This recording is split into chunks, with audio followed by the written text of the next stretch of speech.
হাত ছাড়েন ম্যাম, এসবের মানে কি? মারিয়া তুই থাম। সিনথিয়া ও নাটক করতেছে। আমি জানি ও আমাকে ঘৃণা করে বলে সে আমাকে চিনেও না চেনার ভান করতেছে। ওকে ফাইন, হ্যাঁ আমি চিনি, তবে আপনারা আমাকে আগের অন্তর মনে করেছেন, কিন্তু আমি আর সেটা নেই। আর না আমার মধ্যে আপনার জন্য কোনো অনুভূতি অবশিষ্ট আছে। মুছে দিয়েছি আপনাকে মন থেকে। আর খবরদার ভুলে আমার লাইফে দ্বিতীয়বার আসার চেষ্টা করবেন না। যখন আপনাকে মন প্রাণ দিয়ে ভালোবেসেছিলাম তখন তো ভালোই, আমার ভালোবাসার সুযোগ নিছেন। এখন আমার মধ্যে কোনো আর ভালোবাসা নেই, আমি নিজেকে পরিবর্তন করে ফেলেছি। তাই দয়া করে আমাকে আগের কথাগুলো মনে করিয়ে দিয়ে আর কষ্ট দেবেন না প্লিজ। আমি আমার ভুলটুকু বুঝতে পারছি, আমাকে ক্ষমা করে দাও অন্তর। যান, ক্ষমা করে দিলাম, কিন্তু আমার লাইফে আসার চেষ্টা করবেন না প্লিজ। আমাকে আমার মতো থাকতে দিন। না, আমি পারবো না তোমাকে ছাড়া থাকতে।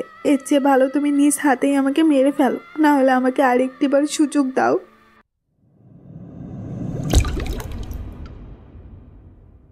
সো এভরিবডি, ইনি হলেন সিনথিয়া, আমাদের সিনিয়র এমপ্লয়, আর আজ থেকে উনি আমাদের অফিসে জয়েন করেছেন।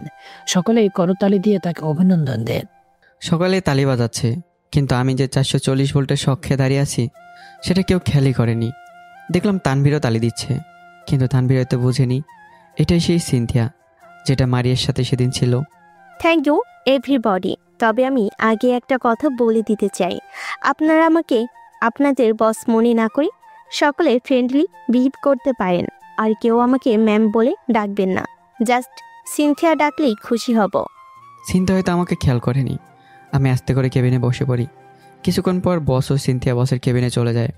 এদিকে আমি চিন্তা করতে লাগলাম, আল্লাহ আমার সাথে এটা কি করছে? যে মানুষগুলোকে আমি আর দেখতে চাই না তাদের সাথে আমার আবার দেখা হতে লাগলো।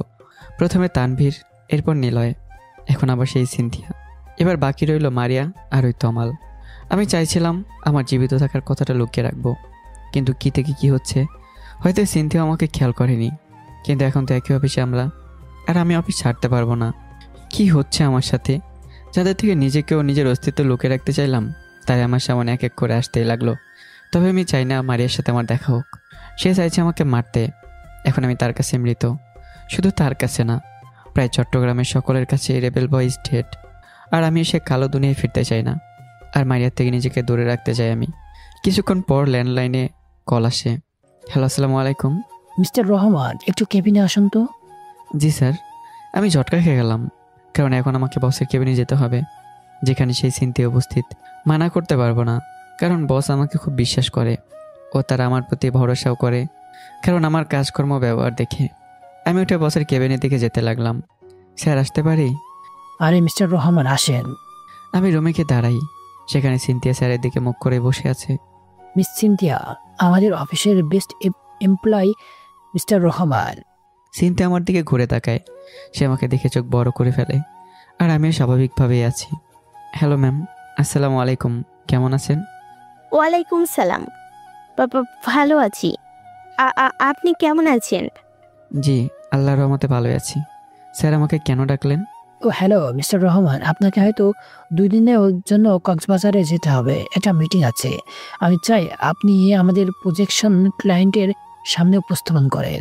ওকে স্যার, আপনি যা বলেন। তবে স্যার, আমি কি একাই যাব? না, আপনার সাথে তো আমি যাব, মিস সিনথিয়াও যাবে। আর আপনি চাইলে একজনকে নিতে পারেন যে আপনাকে কাজে হেল্প করবে। আচ্ছা, তাহলে স্যার আমি তানভীরকে নেব। ওকে ঠিক আছে, এবার আপনি আপনার কেবিনে যান। জি স্যার। আমি বসের থেকে বিদায় নিয়ে আমার কেবিনে চলে যাই। আর সিনথিয়ার মুখের অবস্থা দেখে হাসি আসতেছে, কেননা সে আমাকে দেখেই তার মুখের এক্সপ্রেশন একদম চেঞ্জ হয়ে গেছে।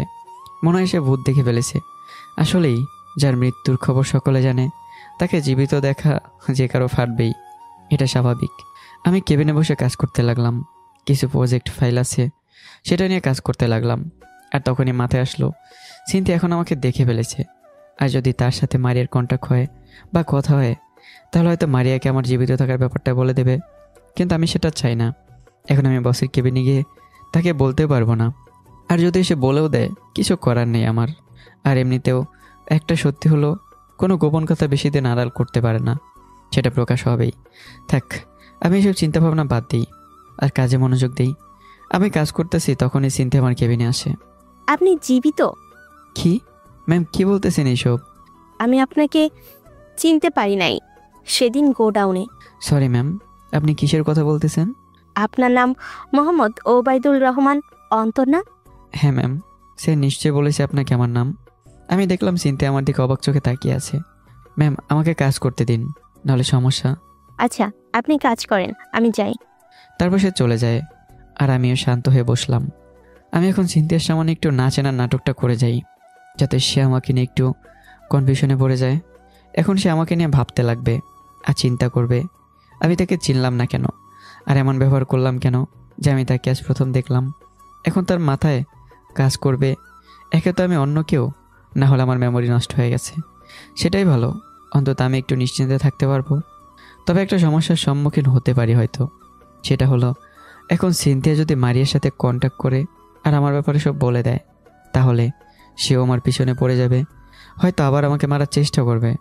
তবে আমি তো মরেই গেছি, জাস্ট উপর দিয়ে বেঁচে আছি আর কি, কিন্তু ভেতর দিয়ে তো আমি জীবিত নেই। কারণ যাকে মন প্রাণ দিয়ে ভালোবাসলাম, সেইখানে আমার ভালোবাসা না বুঝে আমার সম্পর্কে পুরোপুরি না জেনে আমাকে মারতে চাইছে। কিন্তু আল্লাহ আমাকে বাঁচিয়ে রাখলো। তবে জানি না সামনে কী হবে আমার সাথে। থাক, যা হওয়ার হবে, এখন কাজ করাই ভালো। আমি দুপুর পর্যন্ত কাজ করলাম, লাঞ্চ টাইম হয়ে গেছে। তানভীর আমার কেবিনে আসে। দোস্ত চল, লাঞ্চ হয়ে গেছে, একসাথে লাঞ্চ করে নিই। 1 মিনিট, জাস্ট একটা ফাইল একটু চেক করে নিই। আমিও ফাইল চেক করে তানভীরের সাথে চলে গেলাম অফিস ক্যান্টিনে। আমরা সেখানে লাঞ্চ করতে লাগলাম। তানভীর, তোকে সিনথিয়ার কথা বলেছিলাম না, যে মারিয়ার সাথে ছিল আমাকে মারার সময়? হ্যাঁ, কেন হঠাৎ এই কথা? কারণ আজকে অফিসে যে সিনথিয়া আসে, সেটার কেউ না, সেই সিনথিয়া। এবং সে আমাকে দেখেই চিনে ফেলেছে, কিন্তু তাকে চিনেও আমি না চেনার ভান করেছি। বলিস কি? হ্যাঁ, এখন হয়তো একটা সমস্যার সম্মুখীন হতে পারি। যদি সিনথিয়া মারিয়াকে বলে দেয় যে আমি জীবিত আছি, তাহলে হয়তো আবার কিছু একটা করবে আমাকে মারার জন্য। আমি জীবিত থাকতে তোর কোনো ক্ষতি হতে দেব না। আর কথা রইল মারিয়ার, সে যদি জানতেও পারে তাহলেও কিছু করতে পারবে না সে। থাক, এইসব নিয়ে টেনশন করে লাভ নেই। তবে তানভীর, একটা কথা আমার মাথায় ঘুরপাক খাচ্ছে। কি? তমালের কথা। জানি না সে এখন শহরের কী অবস্থা করে বসে আছে। সেটাও ঠিক, তুই থাকাকালীন কিছুই করতে পারে নাই, এখন তুই তো নেই। জানি না সে শহরের কি অবস্থা করে বসে আছে, তবে নিলয় তো বলছে শহর একদম ঠিক আছে। তোর কি মনে হচ্ছে? ভালো কেমনে হবে, কারণ নিলয় তো আর তমালের সব কিছু জানে না। তুই কিছুটা হলেও জানিস, আর আমি তমালের A to Z জানি। সে কখন, কিভাবে, কোথায় কি করতে সব জানা আছে। তবে তমালের একটা ব্যবস্থা করা দরকার। জানি না আমার মৃত্যুর খবরের পর সে শহরের কি অবস্থা করে বসে আছে। দোস্ত, সে তো শহরে গোপনে ক্রিমিনাল বানাবেই, আর তার তো আরও 2 নাম্বারই কাজ আছে, সেটা তো জানিসই। তো তুই কি করতে চাচ্ছিস, নাকি আবার ব্যাক করবি? বলেও না, তবে আমি নীলকে দিয়ে কাজটা করিয়ে নেব। তমালের জন্য অনেক মানুষের অশান্তি সৃষ্টি হয়েছিল, যা পরে আমরাই সামলে নিয়েছিলাম। তবে এখন জানি না কি হচ্ছে শহরে। তাহলে কি করবি তুই? না, একমাত্র তুই পারিস তমালের কাহিনী শেষ করতে, কারণ একমাত্র রিবেল বয় পারে তমালের কিস্সা খতম করতে। ভুল, সেটা যে কেউ করতে পারে, শুধু মনে শক্তি প্রয়োজন, আর আত্মবিশ্বাস হলেই পারবে। কিন্তু তমালের ব্যবস্থা তুই পারবি করতে? বাদ দে ভাই, আমি পারবো না তোর সাথে কথা দিয়ে, আমি হার মানলাম। তারপর কথা বাদ দিয়ে লাঞ্চ শেষ করে আবার কেবিনে চলে গেলাম। কাজ করতে লাগলাম, বিকেল পর্যন্ত কাজ করলাম। কাজ শেষ করে আমি কেবিন থেকে উঠতেই আমার মেয়ে কলিগ তানিশা দৌড়লো। এই মিস্টার, আপনি কি ফ্রি আছেন? জি আছি, কেন? না মানে, চলেন না একটু কফি খাই দুজনে। ও সরি, ভুলেই গেছি, আমার একটু কাজ আছে, অন্য কোনো দিন খাবো। আচ্ছা ঠিক আছে, তাহলে চলুন একসাথে বের হই। জি চলেন। আমিও তানিশা বের হয়ে গেলাম। তানভীরও আসে। কিরে, বাসায় কি নিবি? দেখি না কি নাস্তা নেওয়া যায়। আপনারা দুজনেই একসাথে থাকেন? জি, কয়েকদিনের জন্য একসাথে আছি, তারপর আমি আবার আমার বাসায় চলে যাব। ও আচ্ছা ঠিক আছে, কাল কথা হবে, আমি জানি। বাই। জি, খোদা হাফেজ, ভালো থাকবেন। তারপর তানিশা চলে যায়। অন্তর, তানিশা তোর সাথে এভাবে চিপকাইতেছিল কেন? আর এমনি, আর কই চিপকাইতেছে? মামা, আমি সব বুঝি তো। আমাকে কি ছোট বাচ্চা পাইছিস? মনে তো হচ্ছিল তোর সাথে তার চলতেছে। আমার তো চলতেছে, তোর তো দৌড়াইতেছে। সেটা দৌড়াইছে মানে? হিমার দিকে তো তাকাস কেন? হ্যাঁ, কই? আর কে কে কে হিমা? চালা ভুলে গেছিস আমি কে? আমার চোখে ফাঁকি দিতে পারে না কেউ। আমি দেখি তো কাজ ফাঁকি দিয়ে কে কার দিকে তাকিয়ে থাকে। আমার চোখ ফাঁকি দিবি? ধুর শালা, চল নাস্তা নিয়ে বাসায় যাব। লো ঠেলা। আমরা একটা নাস্তার দোকানে গিয়ে কিছু নাস্তা নিলাম, তারপর বাসায় চলে গেলাম। ভাই আছেন? হ্যাঁ, নাস্তা নিয়ে আসছি, একটু গরম করে নে, আমরা ফ্রেশ হয়ে আসি। জি ভাইজান। আমরা গিয়ে ফ্রেশ হয়ে ড্রেস চেঞ্জ করে নিলাম ও হল রুমে এসে নাস্তা করতে লাগলাম। নাস্তা করতে করতে আড্ডাও দারুণ চলে। এরপর ল্যাপটপ নিয়ে বসে পড়ি আর কাজ করতে লাগলাম, কারণ স্যার বলেছিল আমাকে প্রেজেন্টেশনের উপস্থাপক হতে হবে, তাই একটু ভালো করে কাজে মনোযোগ দিতে হচ্ছে। আর এমনিও কতগুলো ফাইল দিয়ে দিছে আমাকে, কাজের চাপও বেশি। অন্তর, কি রে এত মনোযোগ দিয়ে কি করিস? ভাইরে ভাই, সামনে কক্সবাজারও যাইতে হবে। স্যার বলেছে আমাকে নাকি প্রেজেন্টেশন উপস্থাপন করতে হবে, এখন আবার কতগুলো ফাইল দিয়ে রাখছে। ও ভালো কথা, তোকে আমার সাথে যেতে হবে। ওই আমাকে কেন যাইতে হবে? আমি তো নতুন। চুপ শালা, তুই আমি যাব মজা করার জন্য, তবে স্যারকে বলে দেখি আর একজনকে নিতে পারি কিনা। কেন, এবার তুই কাকে নিবি? কেন, আমার ছোট ভাই নিলয় নাই? আমি চেষ্টা করব স্যারকে ম্যানেজ করে নিলয়কেও নিয়ে যেতে পারি কিনা। যদি আমাদের সাথে না নিতে পারি তাহলে তাকে টাকা দিয়ে দেবো, সেও চলে যাবে কক্সবাজারে, তারপর তিনজনে একত্রে মজা করব। ল্যাবিটা দারুণ। তিনজনেই হলিডে পালন করার জন্য এই সিজন ভালা না। শীতকাল বেটা, সমুদ্রে নামলেই তো 440 শেক শক লাগে। চুপ বেটা, একটা চান্স পাইছি ঘোরার, এখন মিস করতাম কেমন করে। ভাইরে ভাই, তুই শালা অফিস টুকরে ফ্রেন্ডস ট্যুরে রূপান্তরিত করতে চাচ্ছিস? শালা শরম কর, অফিসের টাকা দিয়ে ঘোরার প্ল্যান করতেছিস? যা শালা, কথা বলিস না, কাজ করতে দে। আমিও মনোযোগ দিলাম, আর এমন সময় আমার কল আসে। হ্যালো, আসসালামু আলাইকুম, কে বলতেছেন? অন্তর, জি, কে বলছেন? অপর পাশ থেকে কান্নার শব্দ শুনছি আমি। হ্যালো, কে বলতেছেন? হ্যালো হ্যালো, কিন্তু অপর পাশ থেকে কান্নার শব্দই শুনতে পাচ্ছি। আর হঠাৎই কল কেটে যায়। বুঝলাম না কে কল দিচ্ছে আমাকে। লামিয়ে দেয়নি তো? না না, ও কল দেবে কেন?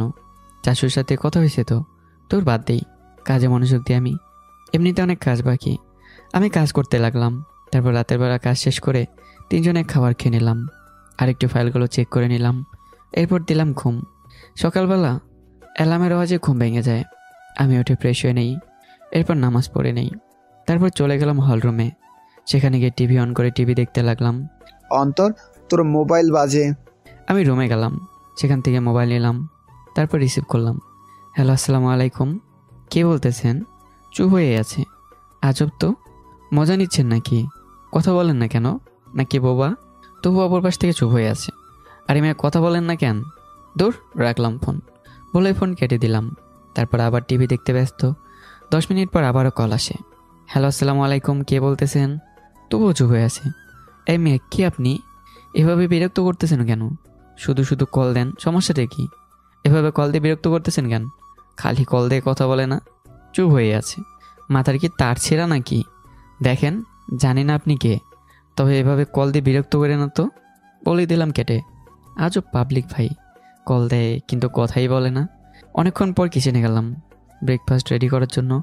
আমি ব্রেকফাস্ট রেডি করতে লাগলাম, তখন আমার ফোনে মেসেজ আসে। মনে করলাম হয়তো বা সিম কোম্পানির, তা আমি মোবাইল সাইডে রেখে দিয়ে কাজ করতে লাগলাম, কিন্তু দেখলাম আবারও নোটিফিকেশনের আওয়াজ ভাসতেছে।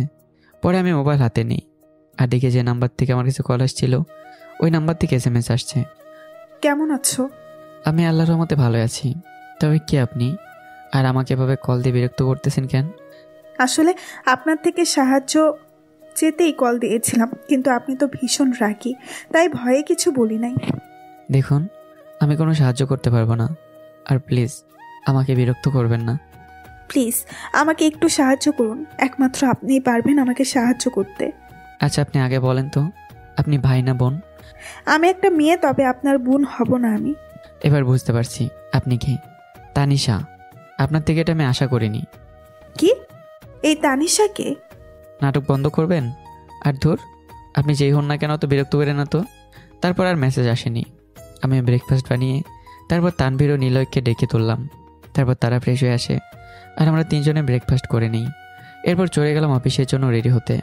আমরা রেডি হয়ে নেই। এরপর নিলয় থেকে বিদায় নিয়ে আমি তানভীর অফিসে চলে যাই। অফিসে গিয়ে কেবিনে বসতেই তানিশা আমার কেবিনে। হাই অন্তর, কেমন আছো? ভালো, তবে আপনার থেকে এটা আমি আশা করিনি। আমি আবার কি করলাম? প্রথমত আমাকে কল দিয়েছেন, ভালো কথা, কথা বলেননি কেন? দ্বিতীয়ত আমাকে এভাবে বিরক্ত করার কি দরকার ছিল? এমনি অফিসের অনেক কাজ নিয়ে টেনশনে আছি, আবার SMS দিয়ে কিসের হেল্প চাচ্ছেন? কি বলতেছো তুমি এইসব? আমি এসব কিছুই তো করিনি, বরং তোমার নাম্বারই তো আমার কাছে নাই।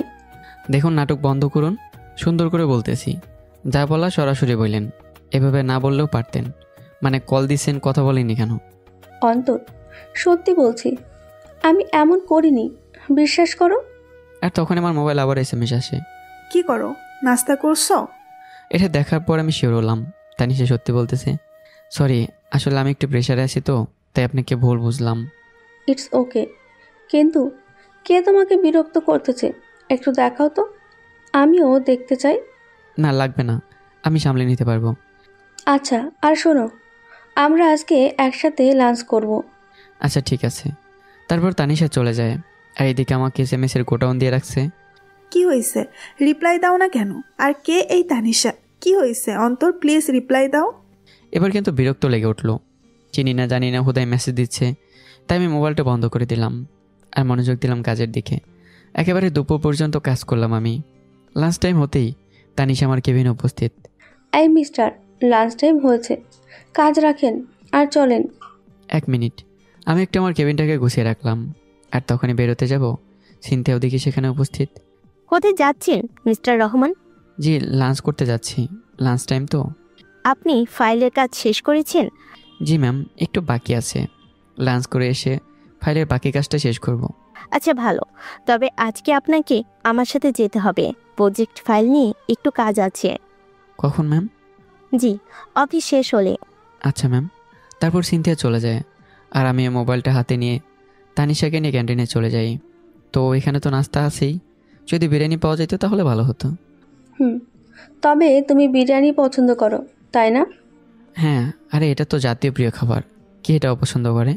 সমস্যা নেই, একদিন তোমার জন্য করে আনবো। আচ্ছা ঠিক আছে, তবে দাঁড়ান, তানবীরকে একটা কল দিই। আচ্ছা দাও। আমি মোবাইলটা অন করলাম আর দেখলাম সেই আননোন নাম্বার থেকে 35টা SMS। ভাইরে, এটা মনে হয় কোনো বড় লোক, আমার পিছে লাগলো কেন? আমি নাম্বারটা ব্লক করে দিলাম আর তানবীরকে কল দিলাম। কিরে, কোথায় তুই? ক্যান্টিনে আয়। দোস্ত, অনেকগুলো ফাইল পড়ে আছে, তাই কাজ করতেছি, আমি আসতে পারবো না। দোস্ত, ফাইলের কালারটা কি হলুদ? কি কি কি? শালা, আমি তোরে হারে হারে চিনি, আসল কথা বল না যে তুই হিমার সাথে টাঙ্কি মারতেছিস। শালা, আমাকে এইসব বুঝিয়ে পার পেয়ে যাবি? দোস্ত, যেহেতু বুঝে গেছিস আর কি বলার আছে। আচ্ছা থাক, যা ভালো করে হিমার সাথে টাঙ্কি মার, বাই। আমি কল কেটে দিলাম। কি বলে সে? আর বললেন না, সে একটু ব্যস্ত আছে। তারপর ক্যান্টিন থেকে খাবার খেয়ে নিলাম। আচ্ছা চলেন কেবিনে যাই, অনেক কাজ আছে আমার। চলো। তারপর আবারও আমি ক্যান্টিনে চলে যাই। আচ্ছা অন্তর, তোমার মোবাইল নাম্বারটা কি পাওয়া যাবে? আচ্ছা নেন, আমি নাম্বার দিলাম। আচ্ছা, আমি যাই, পরে কথা হবে, বাই। বাই। তানিশা চলে যায়, আমি আমার কাজে মনোযোগ দিলাম। বিকেল পর্যন্ত কাজ করলাম। কাজ শেষ করে কেবিনটা গুছিয়ে নিয়ে ব্যাগ নিয়ে বেরোতেই সিনথিয়া আমার সামনে। মিস্টার রহমান, আপনাকে কিছু বলেছিলাম আমি। জি মনে আছে, চলেন। আমিও যেতে লাগি সিনথিয়ার সাথে। ম্যাম 1 মিনিট, আমি একটু একজনের সাথে কথা বলে আসি। আচ্ছা তাড়াতাড়ি। আমি তানভীরের কাছে চলে গেলাম, দেখলাম শালা এখনো হিমার সাথে কথা বলতেছে। তানভীর। ও সরি, আসলে সময়ের দিকে খেয়াল ছিল না। সমস্যা নাই, তুই এক কাজ কর, হিমার সাথে যা, আর আমি তোকে একটা কথা বলতে আসছিলাম। কি কথা? আমি সিনথিয়ার সাথে একটু তার বাড়িতে যাচ্ছি, অফিসের কাজ আছে। কি, তুই সিনথিয়ার সাথে যাচ্ছিস? নিশ্চয়ই মেয়েটা কোনো কিছু পরিকল্পনা করে রাখছে তোর জন্য, হয়তো মারিয়াকেও তোর ব্যাপারে বলেছে, আর সেও বলে দিছে তোর কি একটা করতে। দোষ, মানা করে দে। আরে চিল, আমার কিছু করতে পারবে না সে। আর স্যারকেও SMS করে বলে দিছি, আর স্যারও বলেছে যেতে, তাই যাচ্ছি। তুই চিন্তা করিস না, আর পারলে হিমার সাথে একটু হাঁটাহাঁটি কর। দোষ দেখ, আমার এই সিনথিয়ার উপর ভরসা আসছে না, যদি তোর কোনো ক্ষতি করে। করতে পারবে না, যদি কিছু করতে যায় পরে সে হয়তো নিজে কোনো বিপদে পড়বে। তুই যা ভালো বুঝিস, তবে সাবধানে থাকিস। আচ্ছা, আর তুইও সাবধানে থাকিস, আর আমার আসতে দেরি হতে পারে। ওকে। ওকে বাই, খোদা হাফেজ। তারপর তানভীর থেকে বিদায় নিয়ে সিন্ধিয়ার কাছে গেলাম। সে আমাকে একটা গাড়ির কাছে নিয়ে যায় আর উঠতে বলে। আমি উঠে পড়ি। তারপর সে গাড়ি চালিয়ে একটা বাড়ির দিকে নিয়ে যায় আর গাড়ি থামায়। সে গাড়ি থেকে নামে, আমিও নেমে তার সাথে যেতে লাগি। আমরা দরজার সামনে দাঁড়িয়ে আছি আর সিনথিয়া দরজায় বেল বাজিয়ে দেয়। আমরা দাঁড়িয়ে আছি, আমি একটু আশেপাশে তাকালাম। না, বাড়ির আঙিনাটা অনেক সুন্দর। আমি পিছনের দিকে তাকাতেই দরজা খুলে আমি সামনে তাকাই। সামনে তাকাতেই হয়ে গেলাম, কারণ আমার সামনে একজন দাঁড়িয়ে আছে। সে আর কেউ না, মারিয়া। মারিয়া আমার দিকে তাকিয়ে আছে তো ঠিকই, কিন্তু তার চোখে আমি পানি দেখছি। কিন্তু কেন? আর সিনথিয়া আমাকে এখানে আনছে কি মারিয়ার সাথে দেখা করানোর জন্য নাকি? তবে আমার মনে পড়ল আমি সিনথিয়ার সাথে না চেনার নাটক করেছিলাম। এখন এখানেও একই কাজ করতে হবে। আসসালামু আলাইকুম। অন্তর, জি, আমাকে চেনেন? কথা শেষ না হতে আমাকে জোরে জাপটে ধরে আর কান্না করে দেয়। আমি বুঝলাম না ব্যাপারটা কি হয়ে গেল। আমাকে ক্ষমা করে দাও তুমি। আমি না জেনেই তোমাকে মারতে চাইছি, কিন্তু সত্যি বলতেছি আমি আমার বাবার মৃত্যুর প্রতিশোধ নিতে চেয়েছিলাম, কিন্তু আমি জানতাম না কে আমার বাবাকে হত্যা করে। আমি শুধু এটাই জানতে পারছিলাম একটা গ্যাংস্টারের হাতে আমার বাবা মারা যায়। আর যখনই আমি গ্যাংস্টারের খোঁজ করি তখন সকলেই রেবেল বয়ের কথা বলে। আমিও মনে ধরিয়ে নিছিলাম আমার বাবার হত্যাকারী তুমি। তাই আমিও তোমার থেকে আমার বাবার মৃত্যুর প্রতিশোধ নিতে চাইছিলাম, কিন্তু তোমাকে মারার 1 সপ্তাহ পর জানতে পারি আমার বাবাকে সেই জানোয়ার তমাল হত্যা করে। আর আমি এটাও জানতে পারি তুমি একজন গ্যাংস্টার হয়েও মানুষের পাশে দাঁড়াও, মানুষের যাতে কোনো প্রকার ক্ষতি না হয় আর তাদের সেফে রাখার জন্য নিজের জীবন বাজিতে রাখো। আমি সত্যিই অনেক বড় অন্যায় করে ফেলছি। যখন আমি সত্যিটা জানতে পারি, বিশ্বাস করো অন্তর, আমি নিজেকে এতটাই ঘৃণা করতে লাগি যা বলে বোঝাতে পারবো না। আমি এখনও বেঁচে আছি একমাত্র বাবার হত্যার প্রতিশোধ নিতে। তমালের খেলা শেষ করে নিজেও শেষ করে দিতাম, আমি সেই পরিকল্পনা করে রাখছি। কারণ আমি আমার ভালোবাসাকে ঠকিয়েছি, তাকে মেরে ফেলছি।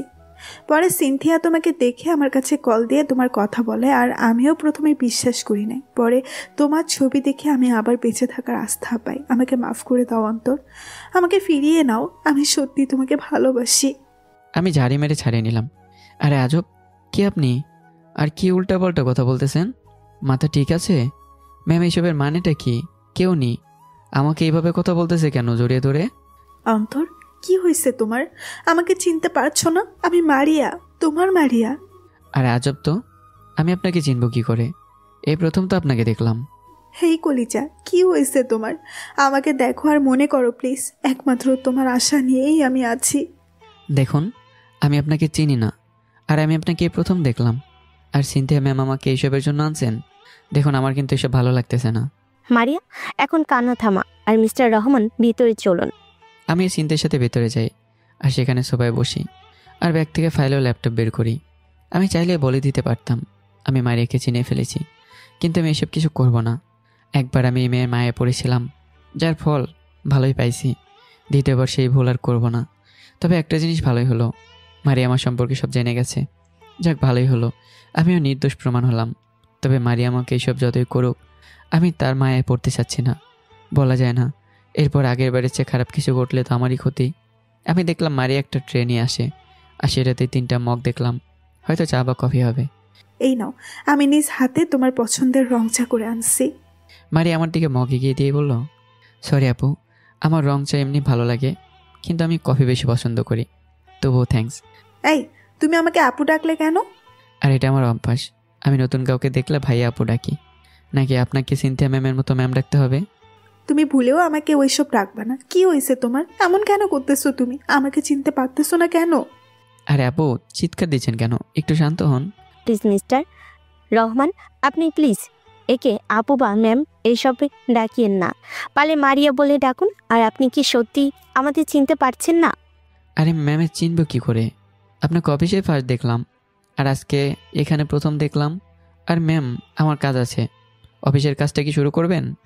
না, তুমি কোথাও যাবা না। তুমি আমার সাথে আমার কাছেই থাকবা। এ আপু, কি উল্টাপাল্টা বলতেছেন আপনি? মাথা ঠিক আছে তো নাকি গেছে? এবার কিন্তু বেশি বেশি হয়ে যাচ্ছে।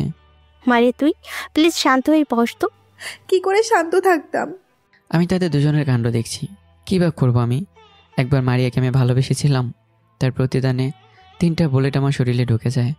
মেয়েটাকে আমি কতই না ভালোবেসেছিলাম, আর বলেছিলাম তোমার খেয়াল আমি রাখবো সবসময়, তোমার পাশে থাকবো সবসময়।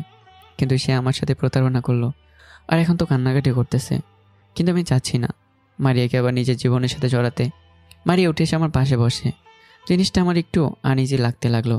সে আমার পাশে বসে আমার হাত ধরে আমার মেজাজটা একদম খারাপ করে দিল। এই যে আপু, কী করতেছেন এসব? দেখলাম মারিয়ার চোখ দিয়ে পানি ছড়াচ্ছে। হয়তো আমার কথাগুলো শুনে তার খারাপ লাগতেছে, কিন্তু কিছু করার নেই। এখন মারিয়া আমার কাছে একজন অপরিচিত, তাকে চিনেও চিনি না। কিন্তু আমি খেয়াল করলাম মারিয়া পাগলের মতো আচরণ করতে লাগলো। এমনকি কিছুক্ষণ আগ পর্যন্ত যা করেছে সবই পাগলামের একটা অংশ ভাবা যায়। মিস্টার রহমান, আপনি ফাইলগুলা দেখুন তো। জি ম্যাম। এই, তুমি চা নিচ্ছ না কেন? ওহ সরি আপু, মনেই ছিল না। আসলে কাজে মনোযোগ ছিল তো, তাই। থ্যাংক ইউ বলার জন্য। প্লিজ আমাকে আপু বলিও না, আমি তোমার মুখে এইসব শুনে সহ্য করতে পারি না। এখন এসব কষ্ট লাগে তাই না? কিন্তু কিছুই করার নেই। একদিন আপনি আমাকে জানোয়ারের বাচ্চা বলেছিলেন আর আমার ভালোবাসা নিয়ে খেলেছিলেন। সেদিন আমারও কষ্ট লেগেছিল, আর আজ আপনার পালা কষ্ট ভোগ করার। মনে মনেই বললাম কথাটা। তোমাকে আমি কতটা SMS দিছিলাম, রিপ্লাই দাও নাই কেন? SMS দিছিলেন মানে? দাঁড়াও দেখাই। বলে তার মোবাইল বের করে আমাকে দেখায়। আমি দেখে তো হয়ে গেছি, কারণ যে মেয়েটা আমাকে SMS দিছিল ও কল করে বিরক্ত করছিল সেটার কেউ না, মারিয়া। কিন্তু আমার নাম্বার কোথায় পেল? ও ভুলেই গেছি, সিনথিয়া তো আছে। আমার নাম্বার আমার অফিসে যে পার্সোনাল ডাটা ছিল সেখান থেকে হয়তো বা নিছে। তার মানে আপনি আমাকে ডিস্টার্ব করতেছেন, এটা তো ঠিক না। আমার খুশি, আমি আমার কলিজার সাথে যা খুশি করব। দেখুন, কথায় কথায় আমাকে এসব বলবেন না, আমার এসব ভালো লাগে না। আর ম্যাম, আমি বাসায় যাব, এখানে আমার ভালো লাগতেছে না। খবরদার, আমাকে রেখে কোথাও যাব না। আর এই তুমি সত্যি করে বলো, আমাকে চিনতে পারছো না? আরে আমি আপনাকে কিভাবে চিনবো? সাথে সাথে মারিয়া আমার হাত ধরে তার মাথায় হাত রাখে। এবার বলো, আমাকে চিনতে পারছো কি না, নাকি আমাকে চিনেও না চেনার ভান করতেছো তুমি? আমিও আমার হাত সরাবার চেষ্টা করতে লাগি। হাত ছাড়েন ম্যাম, এসবের মানে কি? মারিয়া, তুই থাম। সিনথিয়া ও নাটক করতেছে। আমি জানি ও আমাকে ঘৃণা করে বলে সে আমাকে চিনেও না চেনার ভান করতেছে। ওকে ফাইন, হ্যাঁ আমি চিনি। তবে আপনারা আমাকে আগের অন্তর মনে করেছেন, কিন্তু আমি আর সেটা নেই। আর না আমার মধ্যে আপনার জন্য কোনো অনুভূতি অবশিষ্ট আছে। মুছে দিয়েছি আপনাকে মন থেকে। আর খবরদার, ভুলে আমার লাইফে দ্বিতীয়বার আসার চেষ্টা করবেন না। যখন আপনাকে মন প্রাণ দিয়ে ভালোবেসেছিলাম তখন তো ভালোই, আমার ভালোবাসার সুযোগ নিছেন। এখন আমার মধ্যে কোনো আর ভালোবাসা নেই। আর না আমি সে আগের রেবেল ভয়ে, আমি নিজেকে পরিবর্তন করে ফেলেছি। তাই দয়া করে আমাকে আগের কথাগুলো মনে করিয়ে দিয়ে আর কষ্ট দেবেন না প্লিজ। আমি আমার ভুলটুকু বুঝতে পারছি, আমাকে ক্ষমা করে দাও অন্তর। যান, ক্ষমা করে দিলাম, কিন্তু আমার লাইফে আসার চেষ্টা করবেন না প্লিজ। আমাকে আমার মতো থাকতে দিন। না, আমি পারবো না তোমাকে ছাড়া থাকতে। এর চেয়ে ভালো তুমি নিজ হাতেই আমাকে মেরে ফেলো, না হলে আমাকে আরেকটিবার সুযোগ দাও। আচ্ছা, আমি যদি বেঁচে না থাকতাম তাহলে কাকে হিসেব বলতেন? আর তখন কি বেঁচে থাকতেন না? না, আমি তোমাকে হারিয়ে ফেলছিলাম তা ভালো করেই বুঝছি, আর হারাতে চাই না তোমাকে। দেখো, আমি তোমাকে ভালোবাসি, তোমাকে ছাড়া আমি বাঁচতে পারবো না। এবার বুঝতে পারছি কেন আমার পিছে পড়েছেন। তবে সেটা হবে না যেটা আপনি এখন ভাবতেছেন। আমি কেন তোমার পিছে পড়ছি? আমার হাতে তমারের খেলা শেষ করাতে চাচ্ছেন তাই না? কিন্তু সেটা সম্ভব না। আমি আর সেই কাজে নেই, অনেক আগে সেই কাজ ছেড়ে দিয়েছি আমি। আর দয়া করে আমার সাথে এই মিথ্যে ভালোবাসার নাটক করবেন না প্লিজ। আপনি জানেন না আমি আপনাকে কতটা ভালোবেসেছিলাম, তার ফলস্বরূপ কী পাইছি, মনেও শরীরে আঘাত। আর দেখুন, এসব নাটক বাদ দেন, আমি কোনোদিন আপনাকে গ্রহণ করব না। আর সিনথিয়া ম্যাম, আমি আপনার থেকে এটা আশা করিনি। আমি মনে করেছিলাম আপনি আমাকে অফিসের কাজে বাড়িতে নিয়ে আসছেন, কিন্তু এইসব করবেন তা আমি মনেও আনিনি, কারণ আপনার প্রতি আমার বিশ্বাস ছিল। কিন্তু আপনিও থাক, আমি বাসায় যাই, অফিসের কাজ আমি বাসায় করে নেব বলে আমি ব্যাগে ফাইল ও ল্যাপটপ ঢুকিয়ে নিই। আর আমি যখনই উঠলাম সাথে সাথে মারিয়া আমার পায়ে পড়ে অঝরে কান্না করতে লাগলো। আমাকে একা করে যেও না, আমি তোমাকে ভালোবাসি, বিশ্বাস করো আমাকে। আমি তোমাকে ছাড়া থাকতে পারবো না, আমাকে এভাবে কষ্ট দিও না। আর একটিবার সুযোগ দাও, আল্লাহ দোহাই লাগে। দেখুন, বললাম তো এসব করে লাভ নেই। আমি দ্বিতীয়বার আপনাকে আমার জীবনে জড়াতে চাচ্ছি না, আমাকে ক্ষমা করবেন। কারণ একজন মানুষকে মেরে তাকে সরি বলে যেমন লাভ নেই, ঠিক তেমনি আমার মনের অনুভূতিগুলোকে মেরে ফেলেছেন, যেটা হয়তো আর কোনোদিন আসবে না। তাই বলি কি, এসব না করে আপনি অন্য একজনকে ধরেন, মনে করেন আমি সত্যি সত্যি মরে গেছি। না, কখনোই না। আমি ভালোবাসলে তোমাকেই ভালোবাসবো, তোমাকে ছাড়া আমার জীবনে কেউই চড়াবে না। প্রয়োজন পড়লে নিজেকে শেষ করে দিব, তারপরেও আমি শুধু তোমার, আর কারো না। এই সকল ডায়লগবাজি বন্ধ করেন, আমি বাসায় যাচ্ছি। বলে আমি সামনে এগোতে যাব, সাথে সাথে মারিয়া আমাকে ঝাপটে ধরে আর কান্না করতে লাগে। আমাকে ছেড়ে যেও না, আর একটিবার সুযোগ দাও আমাকে। আমি তাকে ছাড়িয়ে বাইরে চলে যাই আর দেখলাম মারিয়া সেখানে ফ্লোরে বসে কান্না করতে লাগলো। তাতে আমার কিছু যায় আসে না। আমি চলে গেলাম তানভীরের ফ্ল্যাটে। কিরে, আসছিস? হ্যাঁ, তবে একটা ঘটনা ঘটে গেছে। তারপর তাকে সব কিছু খুলে বললাম। কি? মারিয়া সিনথিয়ার মাধ্যমে আমার জীবিত থাকার কথাটা জেনে গেছে। আর কি কি ঘটেছে সেগুলো তো বললামই তোকে। এই মেয়েটার থেকে যত দূরে থাকবি ততই ভালো। যে মেয়ে তোর সত্যিটা না জেনে তোকে খুনি বানিয়ে দিল আর তোকে মারতে চাইছে, আর এখন আবার আসছে ন্যাকামি করতে। হ্যাঁ, তবে নিলয়কে ব্যাপারটা বলা যাবে না, কারণ নিলয়ের মেজাজ অনেক খারাপ। কখন মারিয়ার কি করে বসে আল্লাহ জানে। ঠিক বলছিস তুই।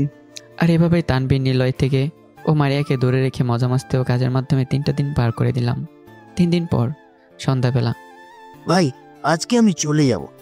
আরে আরও কয়েকটা দিন থাক, সামনে কক্সবাজার যাওয়ার প্ল্যান আছে। না ভাই, আপনার গ্যাং সামলাতে হবে। আপনার সেই মানুষগুলোকে তো আমিই এখন সামলে রাখি। তবে ভাই, সবাইকে আপনার জীবিত থাকার কথাটা বলবো? না, প্রয়োজন নেই। এখন যেভাবে চলতেছে সেভাবেই চলুক। তারপর আমি আর তানভীর মিলে নিলয়কে বাস স্ট্যান্ড পর্যন্ত দিয়ে বাসে উঠিয়ে দিই। সাবধানে যাবি, আর সেখানে পৌঁছে আমাকে একটা কল দিবি। জি ভাই, আপনারাও সাবধানে থাকবেন। হ্যাঁ। তারপর বাস ছেড়ে দেয় আর আমরাও তানভীরের বাসায় চলে আসি। দোস্ত, আজকে থাক না এখানে। না বেটা, থাকছি তো তোর সাথে, এখন বাসায় যাওয়া উচিত। আমি ব্যাগ নিয়ে তানভীর থেকে বিদায় নিয়ে বাড়িতে চলে যাই। তারপর সবাইকে হাই হ্যালো করে নিজের রুমে গিয়ে ফ্রেশ হয়ে নিই। রাতের খাবার খেয়ে অফিসের একটু কাজ ছিল, সেটা করে নিলাম। এরপর দিলাম ঘুম। সকালবেলা গায়ে কম্বল দিয়ে ঘুমিয়ে আছি, হঠাৎই ঘুমটা ভেঙে যায়। মনে হচ্ছে কেউ একজন আমাকে জড়িয়ে ধরে আছে। আমি গায়ে থেকে কম্বল সরাইতে হয়ে গেলাম, কারণ মারি আমার পাশে শুয়ে আছে আর সে আমাকে জড়িয়ে ধরে ঘুমোচ্ছে। আমি সাথে সাথে লাফিয়ে উঠি, কারণ হঠাৎ করে আমার পাশে কেউ একজনকে দেখে ভয় পেয়ে গেলাম। আমি উঠতেই মারিয়া উঠে পড়ে। কি হয়েছে, এভাবে লাফাচ্ছ কেন? আপনি আপনি এখানে আমার সাথে কি করতেছেন? আর তার চেয়ে বড় কথা হলো, আমার বাসায় কি করতেছেন আপনি? আপনার সাহস তো কম না? সাহসের কি দেখছো তুমি? আর আমি এখানে আসবো না তো কোথায় আসবো? এই বাড়িতেই তো আমার ভালোবাসা থাকে, আর সামনে তো পার্মানেন্টলি থাকার ব্যবস্থা করতেছি। আর তাড়াতাড়ি খাটে আসো আর আমাকে জড়িয়ে ধরে শুয়ে পড়ো, আমার অনেক ঠান্ডা লাগতেছে। আপনাকে বলছি না আমার লাইফে আসার চেষ্টা না করতে, তাহলে কেন এভাবে বিরক্ত করতেছেন? পারবো না তোমাকে ছাড়া থাকতে। হ্যাঁ, আমি একটা ভুল করছি, সরি, ভুল না, অনেক বড় ভুল করছি। তার জন্য আমি অনেক অনুতপ্ত। একটিবার কি আমাকে সুযোগ দেওয়া যায় না? ক্ষমা করবেন, সেটা পসিবল না। তবে আপনি ভুল করছেন, তাই ক্ষমাও করে দিছি। কিন্তু আপনাকে বলে দিলাম আমার লাইফে আর নাক গলাবেন না। কিন্তু আপনি তো আমার পিছনেই পড়ে আছেন। আর কি বলেছিলাম আপনাকে? বলেছিলাম না ধরে নেন আমি আর নেই, মরে গেছি। তাহলে কেন এই মৃত মানুষের পিছনে পড়ে আছেন? বললাম তো আপনাকে আমি এসে ভালোবাসা দিকে যাব না, তাই দয়া করে আমার পিছনেও ছেড়ে দেন। দেখলাম আমার কথা শুনে মারিয়ার চোখে পানি চলে আসলো, কিন্তু কিছু করার নেই। সে আমার মন ভেঙেছে, কি করে তাকে দ্বিতীয়বার সুযোগ দেব? আর হতেও পারে আমার সাথে যা করেছে তার জন্য অনুতপ্ত হয়ে আমার লাইফে দ্বিতীয়বার চড়াতে যাচ্ছে। সে হয়তো আমার উপর করুণা করতে যাচ্ছে, কিন্তু আমি বলেই দিছি তাকে আমি ক্ষমা করে দিছি। তাহলে এরপরে কেন আমার পিছনে পড়ে আছে সে? হয়তো তার মনে আমার জন্য আবেগ কাজ করতেছে, এর বাইরে আর কিছু না। 1 মিনিট, সে কী করে বাড়িতে ঢুকলো? আর কি করে এবার খুব সহজে আমার রুমে চলে আসলো? সে কারো কোনো ক্ষতি করেনি তো? 1 মিনিট, আপনি এ বাড়িতে ঢুকলেন কি করে? দরজায় নক করছিলাম, সেখানে একজন মহিলা দরজা খুলে দেয় আর আমিও ঢুকে যাই বাড়িতে। এমনি এমনি বাড়িতে ঢুকতে দিল? আর কি করে খুব সহজে আমার রুমে চলে আসলেন আপনি? আর কি করে জানলেন এটা আমার রুম? আসলে যিনি দরজা খুলে দিয়ে বাড়িতে ঢুকতে দেয় তিনিই আমাকে জিজ্ঞাসা করে কে আমি আর কাকে চাই। পরে আমি তোমার আর আমার সম্পর্কের কথা বলে দিই। তারপরে তিনি সেটা শুনে অবাক হয়ে যায়, আর সেখানে একটা মেয়েও ছিল। তাকে দিয়েই আমি তোমার রুম চিনে নিই। আর তোমার রুমে এসে দেখি তুমি ঘুমাচ্ছ। যেহেতু শীতকাল, তাই আমার ঠান্ডা লাগতেছিল, তাই আমিও তোমাকে জড়িয়ে ধরে শুয়ে পড়ি। বাহ, খুব মজার কথা বললেন তো।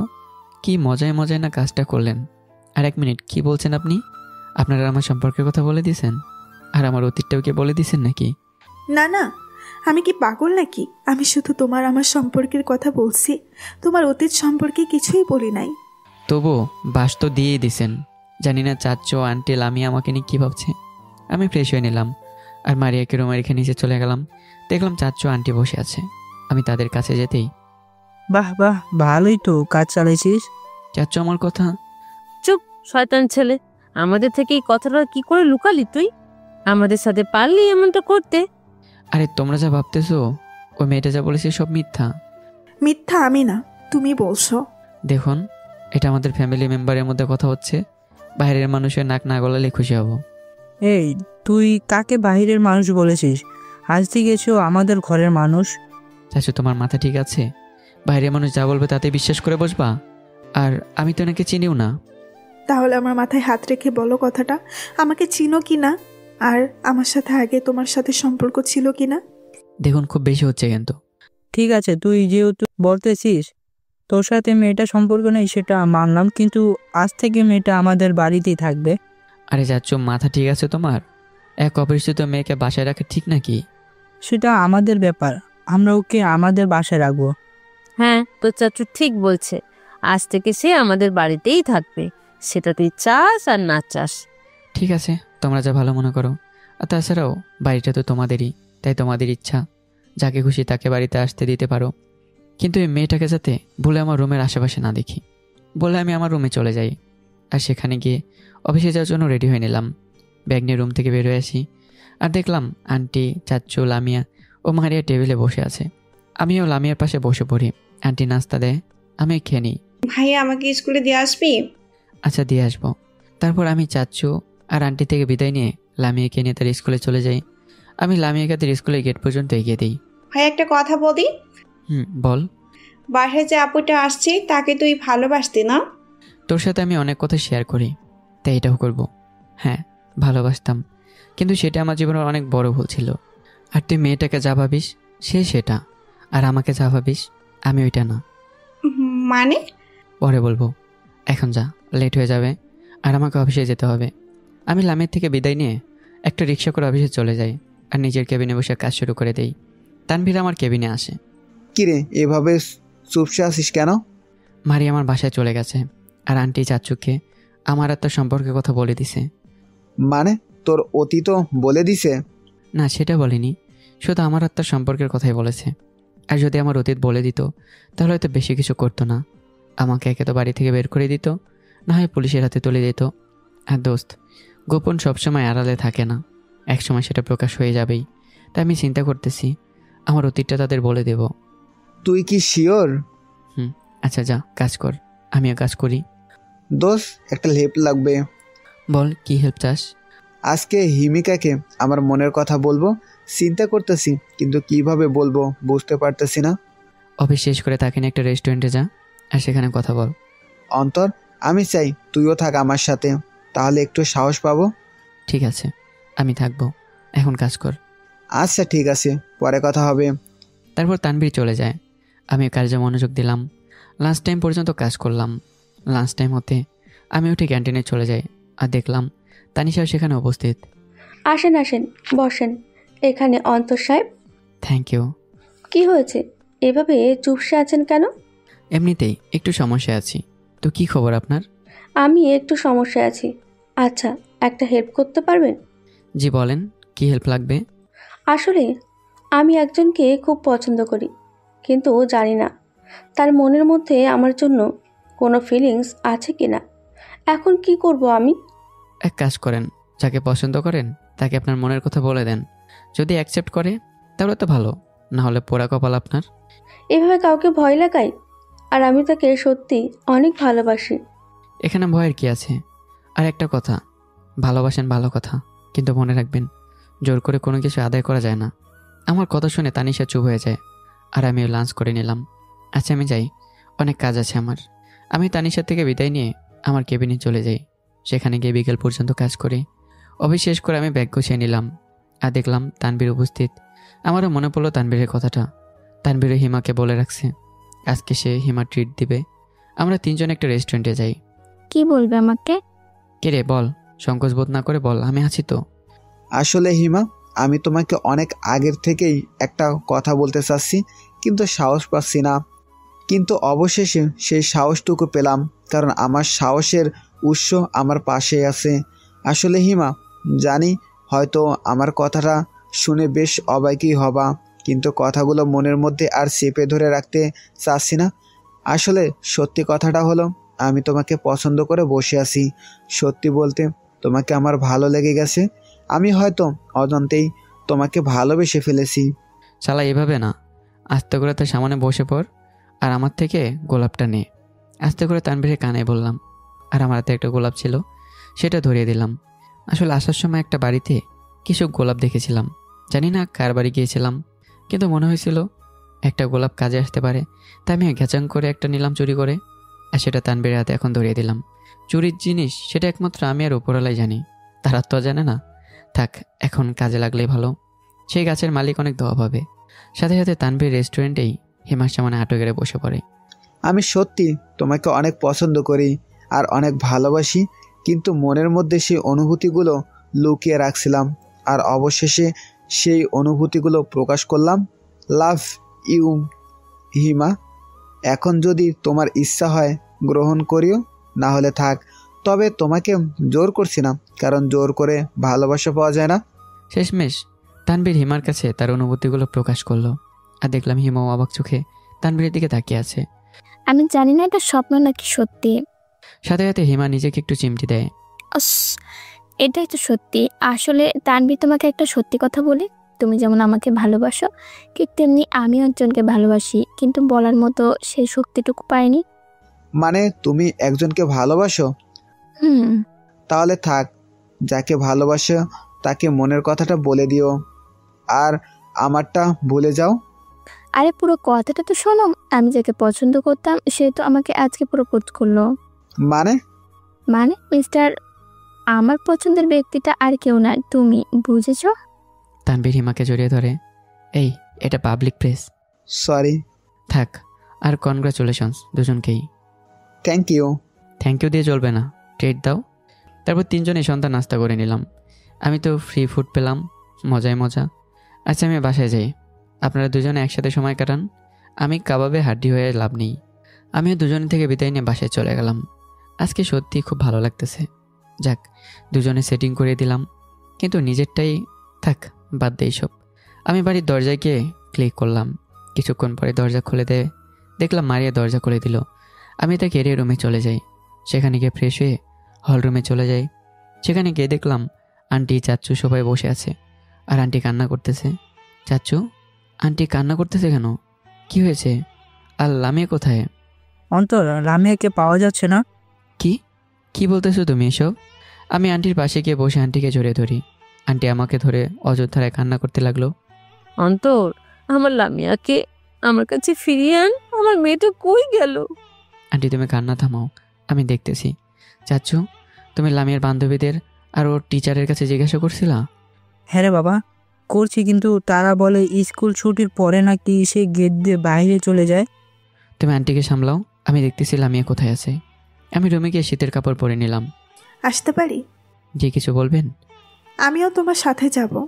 লাগবে না, আপনি বাসায় থেকে চাচ্চু আর আন্টির খেয়াল রাখলেই ভালো হবে। আমি বাইরেটা সামলে নেব। আমি বলে বাইরে চলে গেলাম আর শুরু করলাম লামিয়ার খোঁজ নেওয়া। আমি লামিয়ার প্রত্যেকটা বান্ধবীর বাসায় যাই লামিয়ার খোঁজ করার জন্য, কিন্তু লামিয়ার কোনো খোঁজ পেলাম না। আর তখন একটা কথা মনে পড়লো, লামিয়াকে একটা ছেলে ফলো করতো, আর আমাকেও সেই ছেলেটার কথা বলেছিল লামিয়া। ছেলেটার নাম ছিল অয়ন। আমি অয়নদের বাসায় চলে যাই, আর তাদের বাড়ির দরজা নক করতে দরজা খুলে যায়। দেখলাম একজন মহিলা দরজা খুলে। আসসালামু আলাইকুম। জি, অয়ন আছে? তারপর অয়ন আসে। সে আমাকে দেখে ভয় পেয়ে গেছে। অয়ন, লামিয়া কোথায়? ভাইয়া, আপনি ওই দিন বলার পর থেকে আমি লামিয়ার পিছু নিয়ে ছেড়েছিলাম, আর আমি জানি লামিয়া কোথায়।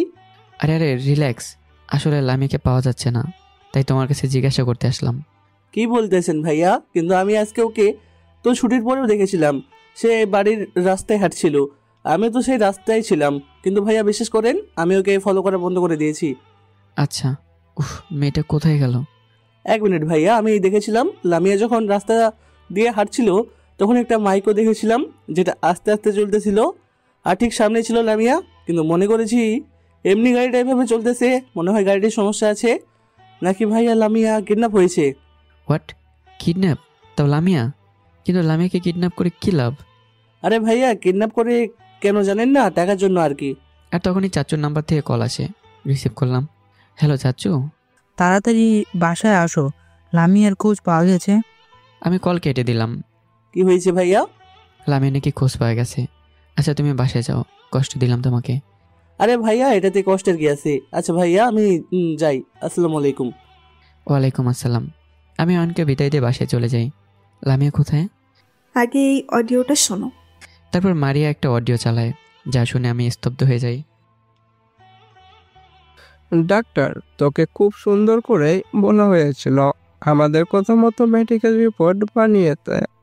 প্রয়োজনে তোকে মোটা অঙ্কের টাকাও দেওয়ার কথা ছিল, কিন্তু তুই তোর সততা নিয়ে আছিস, ভালো মানসিকতা নিয়ে আছিস তুই। তোকে বলা হয়েছিল চুপচাপ রিপোর্ট বানিয়ে দিতে, কিন্তু তুই আমাদের কথা শুনছিস নাই। তাই আজ তোর মেয়েকে কিডন্যাপ করিয়ে নিলাম। কাল তোর কেবিনে আমার লোক যাবে। যদি মেয়েকে জীবিত দেখতে চাস আমাদের কথা মতো রিপোর্ট বানিয়ে দিবি, আর যদি না করিস তাহলে তোর মেয়েকে প্রথমে তোর মেয়েকে মারব, এরপর তোর বাসায় একটা ছেলে থাকে না, ওইটাকেও মারব, এক এক করে তোর পরিবারের সবাইকে শেষ করে দেব। যেদিন নিজেরও তোর পরিবারে ভালো চাস তাহলে চুপচাপ আমাদের কথা মতো সেই মেডিকেল রিপোর্ট বানা, আর আমার লোকের কাছে সেটা নিয়ে দিস। খোদা হাফেজ, মাইসেলফ শাডাউ। কথাটা শুনে মেজাজটা 440 হয়ে গেল। দেখলাম আন্টি আর চাচ্চু কান্না করতে লাগলো। আমার তো গায়ে আগুন জ্বলে উঠলো। তারপরেও নিজেকে কন্ট্রোল করলাম। চাচ্চু কিসের রিপোর্টের কথা বলছে? কি নিয়ে রিপোর্ট বানানোর কথা বলছে সেই লোকটা? তারা আমাকে দিয়ে একটা মিথ্যা রিপোর্ট বানাতে বলেছে। আসলে কিছুদিন আগে এক এমপির ছেলে একটা মেয়েকে ধর্ষণ করে। এখন ডিএনএ টেস্ট রিপোর্ট নিয়ে সকল সমস্যা। এমপি আমার কাছে এসে বিভিন্ন কথা বলে, সেই রিপোর্টটা চেঞ্জ করতে বলে, কিন্তু তা করলে তো অন্যায় হবে, তাই সত্যটা সকলের সামনে তুলে ধরতে চাই। কিন্তু এমপি আমাকে বিভিন্নভাবে ফোর্স করে রিপোর্টটা বদলানো, কিন্তু আমি তা করি না। শেষমেশ হয়তো সেই শ্যাডো নামের মাফিয়ার সাথে কথা বলে হয়তো এমনটা করছে। আমি কেমন অন্যায়কে প্রশ্রয় দিব, কিন্তু আমার সৎকর্মের জন্য আজ এই দিন দেখতে হচ্ছে। আমি কি করব এখন কিছু বুঝতে পারতেছি না। আমাদের মেয়েকে যদি তারা কিছু করে ফেলে, আমার কলিজার টুকরাটা যদি কোনো কিছু হয়ে যায়, আমি কোনো দিন নিজেরকে ক্ষমা করতে পারবো না রে অন্তর। আমি চাচ্চুর পাশে গিয়ে তাকে ধরি, আর সে আমাকে জড়িয়ে কান্না শুরু করে দেয়। চাচ্চু তুমি শান্ত হও আর কান্না থামাও। যেহেতু সকল সমস্যা সেই মেডিকেল রিপোর্ট নিয়েই, তাই তুমি রিপোর্টটা বানিয়ে সব ম্যাটার ক্লোজ করে দাও, কারণ আমরা তাদের সাথে পেরে উঠবো না। তারা কি আর আমরা কি? চাচ্চু কাল তুমি তাদের কথা মতোই রিপোর্ট বানিয়ে দিও। আমরা চাই না কোনো সমস্যা হোক। মারিয়া আমার কথা শুনে হয়ে আছে, কারণ মারিয়া জানে আমি চাইলে সেই শ্যাডোয়ের হাল খারাপ করে দিতে পারি। কিন্তু সে আমার এই কথাটা শুনে একদম থমকে যায়। সে আমার থেকে এটা আশা করেনি। দেখো চাচ্চু, এখন এটা ছাড়া আমাদের কাছে আর কোনো উপায় নেই, সো আমাদের এটাই করতে হবে। আর চিন্তা করো না, লামিয়ার কিছুই হবে না। আল্লাহর উপর ভরসা রাখো। আর যাও, ফ্রেশ হয়ে নাও। এভাবে কান্নাকাটি করে লাভ নেই। তারা তো বলেই দিছে রিপোর্ট বানিয়ে দিলে আমাদের লামিয়াকে ছেড়ে দেবে, সো চিন্তা করার কিছু নেই। তারপর আমি রুমে চলে গেলাম, আর দেখলাম মারি আমার পিছু পিছু রুমে আসে আর দরজা লক করে দেয়। এই যে মিস, আপনি আমার রুমে কেন? আপনাকে মানা করেছিলাম না আমার সামনে না আসতে, আর দরজা লাগালেন কেন? তোমার থেকে এটা আমি আশা করি নাই অন্তর। যে ছেলে নাকি অন্যায় দেখতেই পারে না, আজ সেই ছেলেই কিনা অন্যায় দেখার পরেও কিছুই বললো না। অন্তর, প্রথমত একটা মেয়ে ধর্ষণ হয়েছে, তোমাকে তার প্রতিবাদ করা উচিত, কিন্তু তুমি তো একদম সাধারণভাবেই সাধারণ মানুষের মতোই কথাটা বললে। অন্তর, তুমি কি করে এতটা পরিবর্তন হয়ে গেলে? তারা তোমার চাচ্চুকে দিয়ে একটা মিথ্যা বানাতে চাচ্ছে। আচ্ছা, ওই মেয়েটার কি হবে এখন? তার তো সম্মান থাকবে না, আর না সে ন্যায় বিচার পাবে। বাহ, ভালোই তো। আপনার মধ্যে দেখিয়ে মানব দরদি আছে। একসময় আমি সকলের জন্য নিজের জীবন বাজি রেখে সব করতাম। তার ফলস্বরূপ আমার মৃত্যুর খবর শুনে কি আমার খোঁজখবর নিয়েছিল, নাকি আমার জন্য একটু মন খাদলো তাদের? শুধু আমি আবালের মতো সকলের হক পাইয়ে দেওয়ার চেষ্টা করতাম। তার বদলে কি পেতাম আমি? আর আপনিও তো আমাকে না বুঝিয়ে মারতে চাইছিলেন। সর্বশেষে আমি এখন একজন সাধারণ মানুষ। আমি জানি তুমি তোমার সেই বোনের জন্য চিন্তা করতেছো, কিন্তু একটা কথা শুনে রাখো, আজ সেই মেয়েটা ধর্ষিতা হয়েছে, কাল যদি তোমার বোনও ধর্ষিতা হয় তারপরেও এভাবে চুপ করে থাকতে? দেখো, আর যদি সেই জানোয়ারটা পার পেয়ে যায় সামনে, সে আরও জঘন্য কাজ করতে পারে। আর অন্যায়কারীরা পার পেয়ে গেলে তারাও অন্যায় করতে দ্বিধাবোধ করবে না। আচ্ছা, আপনি আমাকে এসব বলতেছেন কেন? আপনিও তো আমার মতো একজন ছিলেন, তা তো রেবেল কার। তাহলে আপনি যান, তাদের শেষ করে দেন। সেটা যদি আমি পারতাম তাহলে আমি আগেই করে ফেলতাম। দেখুন, পারলে নিজের কাজটা করুন, নাহলে আমাকে লেকচার দেবেন না। আমি সে কালো দুনিয়া থেকে অনেক আগে বিদায় নিয়েছি। সো যেই পথে আছি আর ওই পথে আর আমি যাচ্ছি না। আর বেশি কথা না বলে বের হন আমার রুম থেকে। মারি আমার কথা শুনে সাথে সাথে বেরিয়ে যায়, আর আমিও বাইরে যাই। এরপর রাতের বেলা বাসায় আসি আর খেয়ে দিয়ে ঘুমিয়ে পড়ি। সকালবেলা অ্যালার্মের আওয়াজে ঘুমটা ভেঙে যায়। আমি উঠে ফ্রেশ হয়ে নিলাম। এরপর অফিসের জন্য রেডি হয়ে ডাইনিং টেবিলে চলে গেলাম নাস্তার জন্য। অন্যদিকে মারিয়া আমাকে এরকম শান্তশিষ্টভাবে দেখে অবাক না হয়ে পারল না। এটা কি সেই অন্তর যে সামান্য কুটুক্তি দেখলেই ঝাঁপিয়ে পড়তো? আর সেই অন্তর নাকি অন্যায়কে প্রশ্রয় দিত না? আর যার আশ্রয়ে অন্তর ছিল, আজ তাদের মেয়ের এত বড় বিপদ হলো, তাও শান্ত হয়ে আছে সে। তাছাড়াও একটা মেয়ের সাথে এত খারাপ একটা ঘটনা ঘটে গেল, তারপরেও সে চুপচাপ শান্ত হয়ে বসে আছে। তার মানে কি সেই রেবেল বয়টা কি চিরতরে হারিয়ে গেল নাকি? এদিকে আমি শান্তভাবে নাস্তা করে নিলাম, কিন্তু চাচ্চু ও আন্টি না খেয়ে আছে। তারা নাস্তা পর্যন্ত স্পর্শ করেনি। দেখো, এভাবে না খেয়ে থাকলে তো চলবে না। তারা তো বললই সে মেডিকেল রিপোর্ট বানিয়ে দিলে আমাদের লামিয়াকে ছেড়ে দেবে। দেখো, তোমরা এভাবে করলে তো চলবে না। খেয়ে দিয়ে একটু শক্তি বানাও। কেমনি খেতাম রে বাবা, আল্লাহ জানে মেয়েটা কিছু খাইছে কিনা। আমি কিছুই খাবো না, আমি হসপিটালে গেলাম। তখনই দরজায় বেল বেজে উঠল। আমি গিয়ে দেখতেছি। মারিয়া দরজা খুলে সিদ্ধ হয়ে যায়। লামিয়া। লামিয়াকে দেখে মারিয়ার সাথে সাথে লামিয়াকে জড়িয়ে ধরে। এদিকে লামিয়াকে দেখে চাচ্চু আন্টি সকলে নাস্তার টেবিল থেকে উঠেই সোজা লামিয়ার কাছে চলে যায়। আম্মুরে কেমন আছিস? আব্বু, আমি ভালো আছি আর ঠিক আছি। এটা কি করে সম্ভব হলো? তারা তো বলেছে সেই মেডিকেল রিপোর্ট বানিয়ে দিলে তবেই ছাড়বে তোকে, তাহলে কি করে আসলি তুই? আমি জানি না আব্বু। হঠাৎ আজ সকালে যখন আমার ঘুম ভাঙে দেখলাম আমি একদম মুক্ত, আর সেখানে থাকা লোকটা আমাকে বাড়ির সামনে এনে দিয়ে যায়। আল্লাহর কাছে লাখ লাখ শুক্রিয়া, আমাদের মামনি তো ঠিক আছে। কিরে, শেষমেশ কিডন্যাপারের মাথাটাও খাইছিস? সেও বিরক্ত হয়ে তোরে ছেড়ে দিছে। ভাইয়া, তুই এমন কেন? জানিস আমার কত কষ্ট হয়েছিল আর কত ভয় লাগছিল। কি তোর ভয় লাগছিল? হায় রে ব্রেভ গার্ল, কোথায় আপনার সাহসিকতা? দেখলাম লামিয়া কান্না করে দিছে। আচ্ছা বাদ দে, যা ফ্রেশ হয়ে নে, নাস্তা কর কেমন? আর তখন এবার মোবাইলে কল আসে। হ্যালো, আমি আসতেছি তো, কল দেওয়া লাগবে না বলে কল ঘেরে দিলাম। আচ্ছা আমি তাহলে অফিসে যাই, কাজ আছে সামনে, আরও একটা বড় ডিলের মিটিং আছে। আমি বিদায় নিয়ে বাইরে চলে যাই। অন্যদিকে মারিয়াসকে ঘটনাটা দেখে তো হয়ে গেল। লামিয়া কি করে এত সহজেই চলে আসলো? মানে সেটা ঠিক আছে, কিন্তু তারা তো বলছিল সেই মেডিকেল রিপোর্ট দেওয়ার পর তারা লামিয়াকে ছাড়বে, কিন্তু কি করে সে চলে আসলো? সত্যি অদ্ভুত ব্যাপার এটা। এদিকে আমি বাসা থেকে কিছুটা দূরে চলে আসি। মোবাইলটা বের করলাম আর কল দিলাম। হ্যালো, আসসালামু আলাইকুম। ওয়ালাইকুম আসসালাম, মিস্টার রহমান, কোথায় আপনি? স্যার, আমি একটু অন্য জায়গায় যাব। স্যার, আমার 1 সপ্তাহে ছুটি দেওয়া যাবে? হঠাৎ ছুটি? স্যার, আসলে আমার এক ফ্রেন্ডের বিয়ে, তাই ছুটি যাচ্ছি। বেচারা অনেক রিকোয়েস্ট করছে। আমি অনেকবার বারণ করা সত্ত্বেও সে আমাকে ছাড়ছে না। আচ্ছা না, অসুবিধা নাই। আর তারাও ছুটি নাও নাই। ওকে, অফিসে এসে ছুটি মঞ্জুরির জন্য অ্যাপ্লিকেশন দিয়ে যাও। থ্যাংক ইউ স্যার, আসসালামু আলাইকুম। ওয়ালাইকুম আসসালাম বলেই কল কেটে দিল। আর আমি আমার ইন করা শার্টটা বের করলাম আর হাতাগুলো ভাঁজ করে নিলাম, চুলগুলো একটু এলোমেলো করে দিলাম, কারণ the rebel boy is the back. গতকাল রাতেই রেবেল বয়ের আগমন হয়েছিল যখন আমি বাসা থেকে বের হই। মানে বুঝলেন না তো? চলুন কাল রাতের ঘটনা বলি। গতকাল রাতে মারিয়ার সাথে কথা বলা শেষ করেই আমি বাসার থেকে বের হলাম। আমার মধ্যে অনেক জেদ কাজ করতে লাগলো, কারণ একটা মেয়ের সাথে অন্যায় হয়েছে আর সেটাকে ধামাচাপা দেওয়ার জন্য কত কাহিনী না করতেছে তারা। কিন্তু একটা বারও ভাবলো না মেয়েটার কি হবে, সমাজে সে মেয়েটাকে কি টিকতে দেবে। তাই রাগ উঠে গেল। চিন্তা করলাম সেই রেবেল বয়কে চিরতরে দাফন করে দেব। কিন্তু খারাপের দুনিয়ায় ভালোর কোনো মূল্য নেই। ওই যে বলে না, যে যেমন তার সাথে তেমন হওয়া উচিত। আমি মোবাইলটা বের করে নিলয়কে কল দিলাম। হ্যালো নিলয়। ভাই, কি অবস্থা, কেমন আছেন? ভালো নেই, আমাকে একটা পিস্তলে জোগাড় করে দিতে পারবি? শহরে অনেক নরপশু জন্মেছে, তাদের সাহায্য করতে হবে। মানে ভাই আপনি আবার ব্যাক করবেন? না, শুধু নরপশুগুলোকে সাহায্য করব। এখন কথা না বলে একটা পিস্তল জোগাড় করে দে। ভাই আপনি কোথায় আছেন? বাসায়? না, এখন বাইরে আছি। ঠিক আছে, আমি একজনকে বলতেছি, সেই আমাদেরই লোক, তার থেকে নিয়েন আর ঠিকানা SMS করে পাঠাবো আপনাকে, ঠিক আছে? তারপর কল কেটে দিল।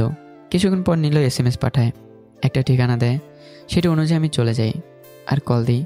হ্যাঁ নিলয়, আমি পৌঁছে গেছি। ভাই সেখানে কালো টি শার্ট পরে একটা ছেলে আসবে, তার থেকে নিয়ে এর কিছুক্ষণ পরে একটা ছেলে আসে। আপনি নিলয় ভাইয়ের লোক? নিলয় আমার লোক, জিনিসটা দাও। সে আমাকে প্যাকেটটা ধরিয়ে দেয়। নিলয় ভাই আপনার লোক মানে? আপনি কে? তেমন কেউ না, জাস্ট আগে আমাকে রেবেল বয় নামে সকলেই চিনত। অন্তর ভাই? ভাই আপনি জীবিত আছেন? ও আল্লাহ, অবশেষ অন্তর ভাইকে দেখলাম। হয়েছে, এবার তোমার কাজ শেষ, তুমি যাও, বাকিটা আমার কাজ। ভাই একটা প্রশ্ন, ভাই এই গানটা নিয়ে কি করবেন? এলাকায় কিছু কুত্তা বেশি ঘেউ ঘেউ করতেছে, সেগুলো ঘেউ ঘেউ বন্ধ করব। তবে একটা হেল্প লাগবে তোমার। বলেন ভাই, কি হেল্প করতে হবে? এই এলাকায় এমপির ছেলে কই আছে, আমাকে একটু বের করে দাও তো, তাকে আমার লাগবে। তারপর ছেলেটা একটা আড্ডায় নিয়ে যায়, আর আমি মুখে রুমাল বেঁধে ফেলি, কারণ আমি চাই না কেউ আমার চেহারা দেখুক। ছেলেটা আমাকে দেখিয়ে দেয়, আর আমি দেখলাম এমপির ছেলের সাথে কিছু ছেলেপেলো আছে যেগুলোর কাছে গান ছিল, আর তারা তো অন্য দুনিয়ায় চলে গেছে, যাকে বলা যায় নেশার দুনিয়া। আমি গান রিলোড করে নিলাম। ভাই আমি আছি আপনার সাথে। তারপর শুরু করে দিলাম, দুজনেই শ্যুট করা। সেখানে প্রায় 8 জনের মতো ছিল। এমপির ছেলে বাদে সবকটা শেষ। আমাদের দুজনকে দেখে এমপির ছেলে পালাতে লাগে, আমি তার পায়ে শ্যুট করে দিই, আর সে পড়ে যায়। তবুও পালাতে চেষ্টা করলে তাকে ধরে ফেলি। কিরে, কই পালাস তুই? এতই সহজ নাকি আমার হাত থেকে পালানো? কে তুই? তুই জানিস না তুই কার সাথে পাঙ্কা নিচ্ছিস? তুই জানিস আমি কে? হাবুল বেটা। ভাই এটাকে এখানে টপকাবেন নাকি কোথাও নিয়ে গিয়ে টপকাবেন? তারপর আমি আর আমার সাথে থাকা ছেলেটা মিলে একটা জায়গায় নিয়ে যাই, আর সেখানে তাকে বেঁধে রাখি। ভাই এখন কি করবেন?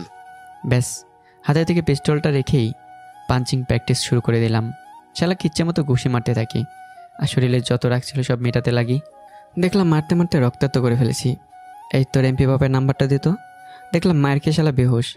ভাই এত বেহুশ? অসুবিধা নেই, পকেট থেকে মোবাইল বের করলো, আর স্ক্রিন দেখিয়ে বলল, ভাই লক করা, এখন কি করব? ফিঙ্গারপ্রিন্ট নেই? ও হ্যাঁ আছে তো। তারপর ফিঙ্গারপ্রিন্ট দিয়ে লক খোলে, আর এমপির মোবাইলে ভিডিও কল দিই।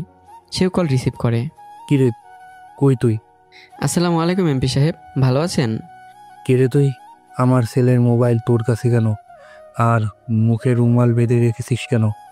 আমি কে সেটা ইম্পর্টেন্ট নয়, আমি কি সেটা ইম্পর্টেন্ট। আর কথা রইল তোর ছেলের, সেও আছে, কিন্তু জানি না তাকে দেখে তুই ঠিক থাকতে পারবে কিনা। তারপর এমপিকে তার ছেলেকে দেখালাম। রিহান বাবা, কি হয়েছে তোর? মজা না ব্যাপারটা? আমার থেকে তো ভালোই লাগলো। আমার ছেলেকে ছেড়ে দে, তুই যেই হোস না কেন, এই কাজের জন্য পস্তাতে হবে তোকে। আরে বেটা, পস্তানোর কথা বাদ দে। এখন তোর ছেলেকে যদি জীবিত দেখতে চাস, তাহলে প্রথমে তুই পুলিশের কাছে গিয়ে তোর ছেলের গুণাগুলো স্বীকার কর। তারপর যে ডাক্তারের মেয়েকে কিডন্যাপ করছিস তাকে তার বাড়িতে পৌঁছে দে। আর যদি এটা না করিস, তোর ছেলের এক একটা অঙ্গ কেটে তোকে গিফট করব। আর বাজে বকিস না, যা বলছি সেটাই কর, না হলে পস্তাবি তুই। বলে কল কেটে দিলাম। ভাই আপনার এই রূপ দেখে আমি সত্যি এবার বিশ্বাস হয়ে গেল কেন আপনাকে রেবেল বয় বলা হয়। আচ্ছা, তোমার নামটাই তো জানা হলো না, নাম কি তোমার? ভাই আমার নাম সিয়াম। আচ্ছা সিয়াম, এটাকে এখানে রাখো, কালে সেটার ব্যবস্থা করব। ঠিক আছে ভাই, আপনি যান, আমি এই বেটাকে দেখে রাখবো। তারপর বাড়ি চলে যাই। এবার বর্তমান। কালকের কাহিনীর জন্যই তো লামিয়াকে সুন্দর করে বাড়িতে পৌঁছে দেওয়া হয়। তবে মাথায় একটা প্রশ্ন ঘুরপাক খাচ্ছে, সেটা হলো কে শ্যাডো, যাকে মাফিয়া বলা হচ্ছে? এর উত্তর হয়তো আমি এমপির ছেলে বা এমপির কাছ থেকে পাবো, না হলে নিজেকে খুঁজে বের করতে হবে এই শ্যাডো কে। আমি চলে গেলাম সেখানে যেখানে এমপির ছেলেকে বেঁধে রাখা আছে। আমি সেই জায়গায় যেতেই দেখি এমপির ছেলে বাধা, আর সিয়ামও সেখানে আছে। আমি মুখে রুমাল বেঁধে তাদের কাছে গেলাম। ভাই আপনি আসছেন? ব্যাটার ঘুম ভাঙে নাই? না ভাই, আরে ঘুম ভাঙেই ঝামেলা, সারাক্ষণ ক্যাত ক্যাত করি, মেজাজটাই খারাপ হয়ে যায়। বাদ দে, একটু পানি নিয়ে আয় তো, শালা ঘুম ভাঙাতে হবে। জি ভাই। সিয়াম পানি নিয়ে আসে। আমি পানি হাতে নিতেই সেই লেভেলে ঝাটকা খেলাম। কিরে ভাই, এটা পানি না বরফ? ভাই শীতকাল, তাই পানিও এখন বরফ, কিছুই করার নাই। আমিও কোনো মতো কষ্ট করে হাতে পানি নিয়ে এমপি ছেলের মুখে ছিটা দিই। সাথে সাথে সেও লাফিয়ে ওঠে। কিরে নবাবজাদা, ঘুম ভাঙছে তোর? ভাই আমি জেনে গেছি আপনি কি। ভাই আমাকে ছেড়ে দেন ভাই। তাহলে বলতো আমি কে? ভাই আপনি আর কেউ নয়, সে গ্যাংস্টার যে একবার খেপে গেলে তার শিকার মিস হয় না। আমি কাল রাতেই জেনে গেছি আপনি আর কেউ কে, সেই রোবেল বয় যার কথা শুনে বাকি সকল গ্যাংস্টারের হাওয়া বের হয়ে যেত। ভাই আমাকে ছেড়ে দেন, আমি অন্যায় করেছি, প্রয়োজনে পুলিশের হাতে দেন, আমাকে তুলে দেন, কিন্তু তারপরেও আমাকে কিছু করিয়েন না ভাই। সেটার জন্যই তো আমি আসলাম। সিয়াম, তার বাবা কি মোবাইলে কল দিছিল? জি ভাই দিছিল। দেখি মোবাইলটা দে তো। সিয়াম আমাকে মোবাইলটা হাতে দেয়। দেখলাম অনেকগুলো কল। আমি কল ব্যাক করলাম আর রিসিভ করলো। হ্যালো হ্যালো, আমি কথা রাখছি। আমি পুলিশের কাছে গিয়ে আমার ছেলের গুনাহ কবুল করছি, আর সেই ডাক্তারের মেয়েকেও কোনো ক্ষতি না করে ছেড়ে দিচ্ছি। এবার আমার ছেলেকে ছেড়ে দে। এই এমপি, সম্মান করে কথা বল। আমাকে কি কিডন্যাপার মনে করছিস নাকি? আর যদি সেটা মনে করে থাকিস তাহলে সেটা তোর অনেক বড় ভুল, কারণ আমি কিডন্যাপার না, আমি অন্য কিছু। জাস্ট তোদের সুখ শান্তি হারাম করে দিতে পারি। আচ্ছা প্লিজ আমার ছেলেকে ছেড়ে দে, প্রয়োজনে আপনার যা চাই তাই দিব। ঠিক আছে, আমি যা চাই যদি তা দিতে পারিস তবে তোর ছেলেকে ছাড়বো। তবে একটা কথা, আমাকে বলদা মনে করিস না। আমি জানি তুই কাল অনেকবার তোর ছেলের মোবাইলে ট্রেস করতে চাইছিলি, কিন্তু আমি এটা আগেই ব্যবস্থা করে রাখছিলাম। আমি তোর ছেলের মোবাইলে VPN কানেক্ট করে একটা দেশ দিয়ে রাখছিলাম, যাতে তোরা ট্রেস করে তাকে খুঁজে না পাস। নাহলে তোরা কালকে তাকে খুঁজে নিয়ে আবারও তোদের 2 নম্বরে কাজ করতি। এখন শোন, আমি তোর থেকে কোনো প্রকার টাকা পয়সা, বাড়ি গাড়ি এসব কিছুই চাচ্ছি না। শুধুমাত্র একটা কথা জানতে চাই। কি কথা? শুধু এটা বল, সেই শ্যাডোকে, তার ডিটেলস আমি চাই। সেটা কোনোদিনও সম্ভব না, কারণ আমি নিজেই জানি না সওদা কি। মানে তুই না জানি তার সাথে কথা বলে সেই ডাক্তারের মেয়েকে কিডন্যাপ করালি? ফাজলামো করিস আমার সাথে? সত্যি বলতেছি, আমরা তার সাথে ফোনের মাধ্যমে কথা বলতাম আর যেভাবেই কাজ করতাম, কিন্তু বিশ্বাস করেন আমি নিজেই জানি না সওদা কি। না কোনো দিন দেখা করার সুযোগ হলো, না তার চেহারা দেখার। সত্যি বলতেছি, আমার ছেলের কসম। ঠিক আছে, ছেলের কসম খেলি তাই বিশ্বাস করলাম, কিন্তু ভুলেও তাকে বলবি না আমার ব্যাপারে। আর ভুলেও বলবি না তোর ছেলেকে কিডন্যাপ করে সে ডাক্তারের মেয়েকে ছাড়িয়ে নেওয়া হয়েছে। আর তুইও পুলিশে গিয়ে তোর ছেলের গুনাহ কবুল করবি। আর ভুলেও এই দর্শনকারীকে বাঁচানোর চেষ্টা করবি না। যদি করিস এতে তোরই ক্ষতি হবে, সাথে তোর ছেলেও যাবে জমের বাড়ি। আমার ছেলেকে কখন পাবো? পেয়ে যাবি। বলেই কল কেটে দিলাম। সিয়াম, এই শালা চোখ বেঁধে তাকে যেখান থেকে আনা হয়েছে সেখানে দিয়ে। জি ভাই। তারপর কথা মতো সিয়াম কাজ করতে লাগলো। আমি সেখানে বসে ভাবতে লাগলাম কি করে সেই শ্যাডোর খোঁজ বের করবো। এভাবে কিছুক্ষণ ভাবনা চিন্তা করতে থাকলাম। এর মধ্যে সিয়ামও চলে আসে। ভাই কি ভাবতেছেন? কে শ্যাডো? তাকে কিভাবে পাবো আমি সেটাই ভাবতেছি।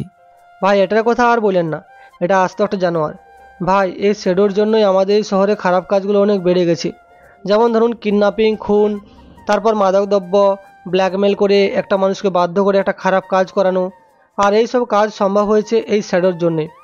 ভাই আমরা গ্যাংস্টার, তাও আপনাকেই অনুসরণ করেই কাজ করতাম। আমরা 2 নম্বরের মানুষগুলোকেই উড়াতাম।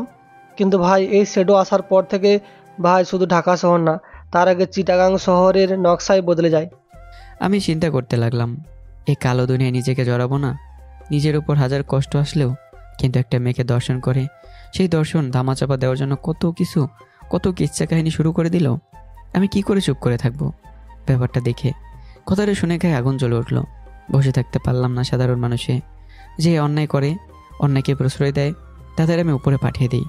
আর কথা রইল সেই শ্যাডো, তাকে উপরে পাঠিয়ে ছাড়বো, কারণ সব নষ্টের মূলেই শ্যাডো। আচ্ছা সিয়াম, এখানে আমাদের ছেলে পেলে কতগুলো আছে? ভাই অনেকেই আছে। কেন ভাই? সব কটাকে জড়ো করো। এই 7 দিনের মধ্যে শ্যাডো নামে সে নরপশুকে পাঠাতে হবে উপরে। জি ভাই। তবে নিলয় ভাইকে আসতে বলবো? সেটা আমি বলবো, তুমি ছেলে পেলেগুলোকে আসতে বলো। ওকে ভাই। সে মোবাইল বের করে তার কাজ শুরু করে দেয়। আমি মোবাইল বের করে নিলয়কে কল দিলাম। হ্যালো নিলয় ভাই, কেমন আছেন?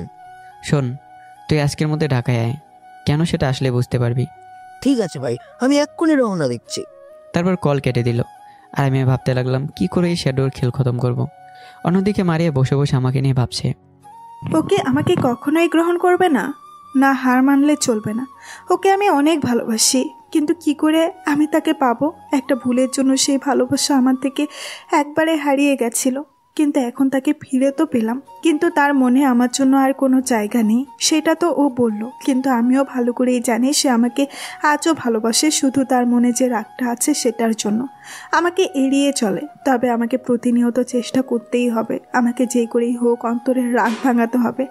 এখন তো কল দিলেও কল রিসিভ করবে কিনা জানি না, আর সে তো বলেই দিছে তাকে যাতে বিরক্ত না করি। ওয়েট, সিনথিয়া তো আছে অফিসে, ওকে কল দিয়ে দেখি। মারিয়া মোবাইল নিয়ে সিনথিয়াকে কল দেয়। Hello Cynthia. কিরে, কেমন আছিস? ভালো। আচ্ছা, অন্তর কি করে? অন্তর কি করে মানে? সে তো আজ অফিসে আসে নাই, আর সে নাকি 1 সপ্তাহ ছুটি নিয়েছে। অন্তরের কোনো ফ্রেন্ডের নাকি বিয়ে, তাই। কি বলতেছিস তুই এসব? সে তো বাড়ি থেকে অফিসের জন্য বের হইছে। কি? তাহলে কি সে মিথ্যা বলেছে? আমিও তো কিছুই বুঝতেছি না। আচ্ছা শোন, আমি যে অন্তরের খোঁজ নিয়েছি সেটা যাতে কেউ জানতে না পারে, আর অন্তরকেও বুঝতে দিস না যে সে অফিসে আসে নাই, তা তুইও জানিস। আচ্ছা, তবে অন্তরের খোঁজ পেলে বলিস, আর প্রতিনিয়ত কল দিস আমাকে। দেখি। আচ্ছা, বাই। বাই। তারপর মারিয়া কল কেটে দেয়। অন্তর বলল সে অফিসে যাবে, সামনে নাকি কিসের গুরুত্বপূর্ণ মিটিং আছে, কিন্তু সে অফিসে যায়নি। তাহলে গেল কোথায়? ওয়েট, কোনো এটা লামিয়ার বাড়ি ফিরে আসার পেছনে অন্তর নয় তো? আমাকে বিষয়টা জানতে হবে, কেন অন্তর মিথ্যা বলল যে সে অফিসে যাচ্ছে, আর আসল কথা হলো সে এখন কোথায়। আমাকে জানতে হবে ব্যাপারটা। এইদিকে সিয়াম, কি করে আমরা এই শ্যাডো সম্পর্কে তথ্য জোগাড় করতে পারবো? ভাই, আমি কয়েকজনকে চিনি যারা হয়তো আমাদের শ্যাডোর তথ্য এনে দিতে পারবে। শোনো, আমরা শ্যাডোর খোঁজ নেব তো বটে, তবে সেটা গোপনে, কাউকে বুঝতে দেওয়া যাবে না, কারণ বলা তো যায় না। যদি শ্যাডোর কোনো লোক যদি জেনে যায়, পরে আমাদেরই সমস্যা হবে। জি ভাই, ঠিক বলেছেন। তবে ভাই, দুপুর হয়ে গেছে, চলেন কিছু খেয়ে আসি। চলো। আমি আর সিয়াম চলে গেলাম দুপুরে খাবার খেতে। খাওয়া দাওয়া শেষ করে আমরা আবার আসলাম আমাদের জায়গায়। ভাই, এক কাজ করেন, আমার বাসায় গিয়ে রেস্ট করে নেন, বিকালে এসে আমরা সকলে একজোট হব। ঠিক আছে। আমি সিয়ামের সাথে তার বাসায় চলে যাই। সে ব্যাচেলর, তাই আগে যে রুমে থাকতাম সে একইভাবে থাকি। আমি সেখানে গিয়ে বিকাল পর্যন্ত রেস্ট করি। বিকেলবেলা আমরা আবার সেই জায়গায় ফিরে যাই, আর দেখলাম সেখানে অনেক ছেলেপেলে উপস্থিত। সিয়াম ভাই, আমাদের ডাকালেন কেন? কোনো সমস্যা? তোমাদের সিয়াম না, আমি ডেকেছি। তোরা সকলে তো রেবেল বয়ের কথা শুনেছিস, তাই না? হ্যাঁ ভাই, কিন্তু সে তো মারা গেছে। তাহলে আমি কি করে এখানে দাঁড়িয়ে আছি? মানে ইনি আমাদের রেবেল বয়, ওরফে অন্তর ভাই, আর সে জীবিত হয়ে আমাদের সামনে দাঁড়িয়ে আছে। সবাই সিয়ামের কথা শুনে শক খেয়ে যায়, কারণ সকলের কাছে খবর গিয়েছিল রেবেল বয়কে মেরে ফেলা হয়েছিল, কিন্তু তারা এখন বড় ধরনের শক খেয়ে গেল। সবাই সাথে সাথে আমাকে ঘিরে হই হুল্লোড় শুরু করে দিল। এই তোরা থাম, এখন এই উল্লাসের সময় না, আমাদের সকলকে মিলে একটা কাজ করতে হবে। কি কাজ ভাই বলেন, আমরা সকলের আছি। সর্বপ্রথম কাজ হলো আমাদের সেই শ্যাডোকে খুঁজে বের করতে হবে, আর তার নাম ও নিশানা পুরো মাটিতে মিশিয়ে ফেলতে হবে। এই জন্য তোদের সকলকে কাজ করতে হবে। কিন্তু ভাই, আমরা এই শ্যাডোকে খুঁজে পাবো কি করে? কারণ কেউই তো শ্যাডোকে দেখে নাই। কোনোভাবে কি সেই শ্যাডোকে বের করা যাবে না? ভাই, আমি একজনকে চিনি যে শ্যাডোর খবর এনে দিতে পারবে মনে হয়। ঠিক আছে, তাকে ভুলিয়ে ভালিয়ে শ্যাডোর খবর বের করো। এই শ্যাডো নামে পশুটাকে শেষ করতে হবে আমাদের, না হলে এই শহর, এই পুরো দেশে নাশকতায় বদলে যেতে পারে। কারণ আমি জানি একজন মাফিয়া কি থেকে উপরে ওঠে। প্রথমে সে একটা শহরকে নিজের বেস বা কালো কাজ করার জায়গা বানাবে, আর সেখান থেকে আস্তে আস্তে গোটা দেশে নিজের নাম সরিয়ে দেবে, আর গোটা দেশে রাজত্ব করার চেষ্টা করবে। তো তোমাদের কাজ হলো আমাকে শ্যাডো সম্পর্কে তথ্য জোগাড় করে দেওয়া, সে কোথায় থাকে বা কই থেকে আসছে, সে দেখতে কেমন, আমার সকল তথ্য চাই। জি ভাই, আমরা চেষ্টা করব সেই শ্যাডোর তথ্য আপনাকে এনে দিতে। তোমরা সকলে আমার সাথে কন্ট্যাক্ট করার জন্য আমার নাম্বার নিয়ে নাও, এই নাম্বারে আমাকে কল দিলেই পাবে। আর যাও, এবার কাজে লেগে পড়ো। সকলে চলে গেল। আমি সিয়ামকে নিয়ে হাঁটতে লাগলাম। সিয়াম, আমার গানটা তোর কাছে দিয়েছিলাম। হ্যাঁ ভাই, এই নেন। সিয়াম কোমর থেকে গানটা বের করে দেয়। আমি সেটা নিয়ে কোমরের মধ্যে রেখে তারপর হাঁটতে লাগলাম, আর শার্টটা ঠিক করে নিলাম। সন্ধ্যা পর্যন্ত আমি সিয়ামের সাথেই ছিলাম। তারপর নাস্তা করে নিই দুজনেই। আচ্ছা সিয়াম, আমাকে বাড়িতে যেতে হবে, নিজের খেয়াল রাখিস। ঠিক আছে ভাই, আপনিও নিজের খেয়াল রাখেন। আমি বিদায় নিয়ে বাড়িতে চলে গেলাম। দরজা নক করতে দরজা খুলে যায়। দেখলাম মারিয়া দরজা খুলে। আমি তাকে এড়িয়ে রুমে চলে গেলাম। আমি রুমে যেতেই মারিয়া আমার রুমে আসে, আমার কিছু প্রশ্ন আছে। কিন্তু আমার উত্তর দেওয়ার কোনো ইচ্ছে নেই।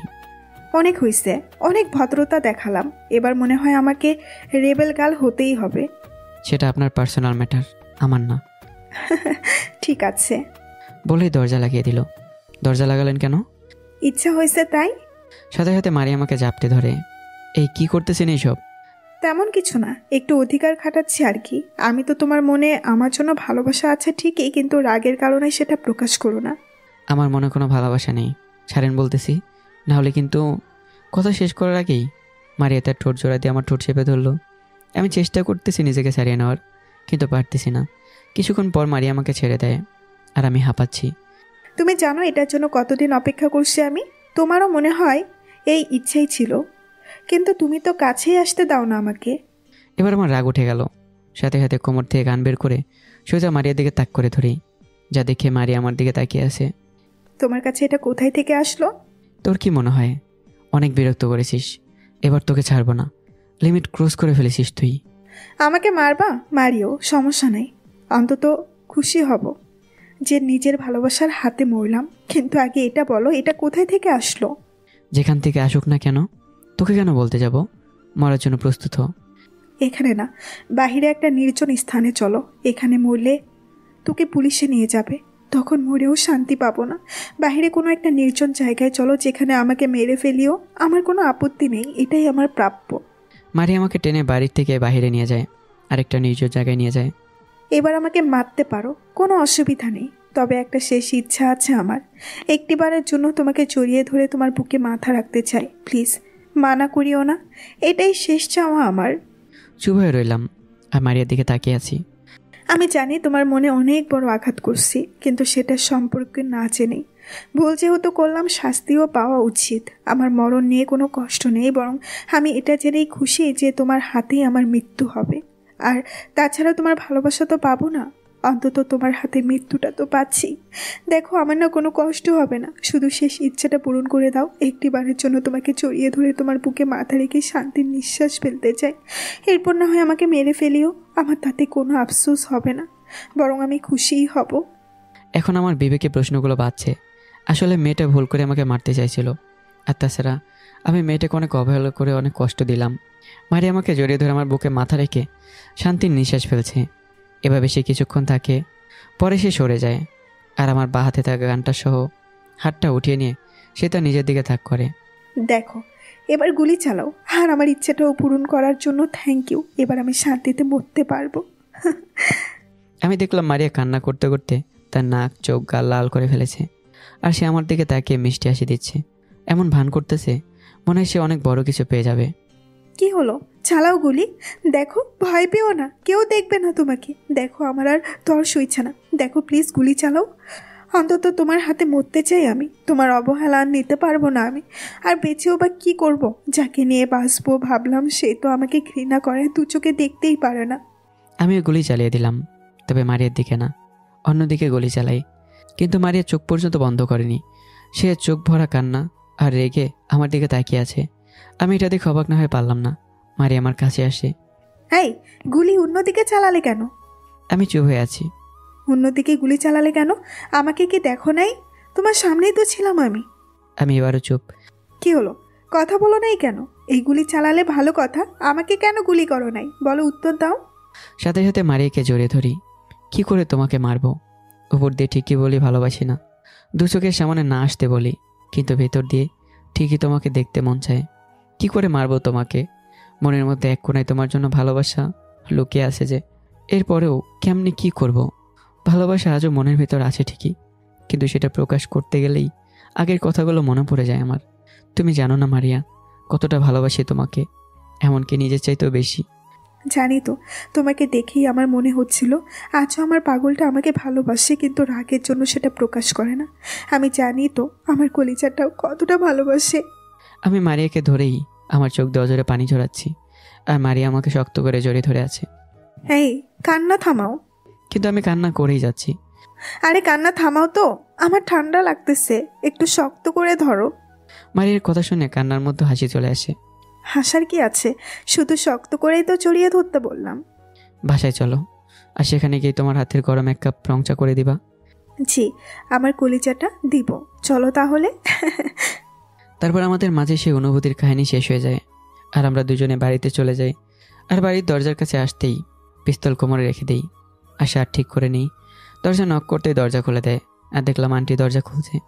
তোরা দুজন একত্রে, তাও তোদের চোখ মুখের এই হাল কেন?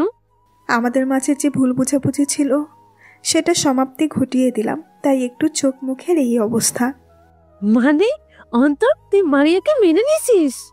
হ্যাঁ আন্টি, আমি মারিয়াকে মেনে নিছি। তোরা ভিতরে আয়। যাক, ভালোই হলো, আজকে একসাথে দুটো ভালো ঘটনা ঘটলো। যা, তোরা গরম কাপড় পরে নে।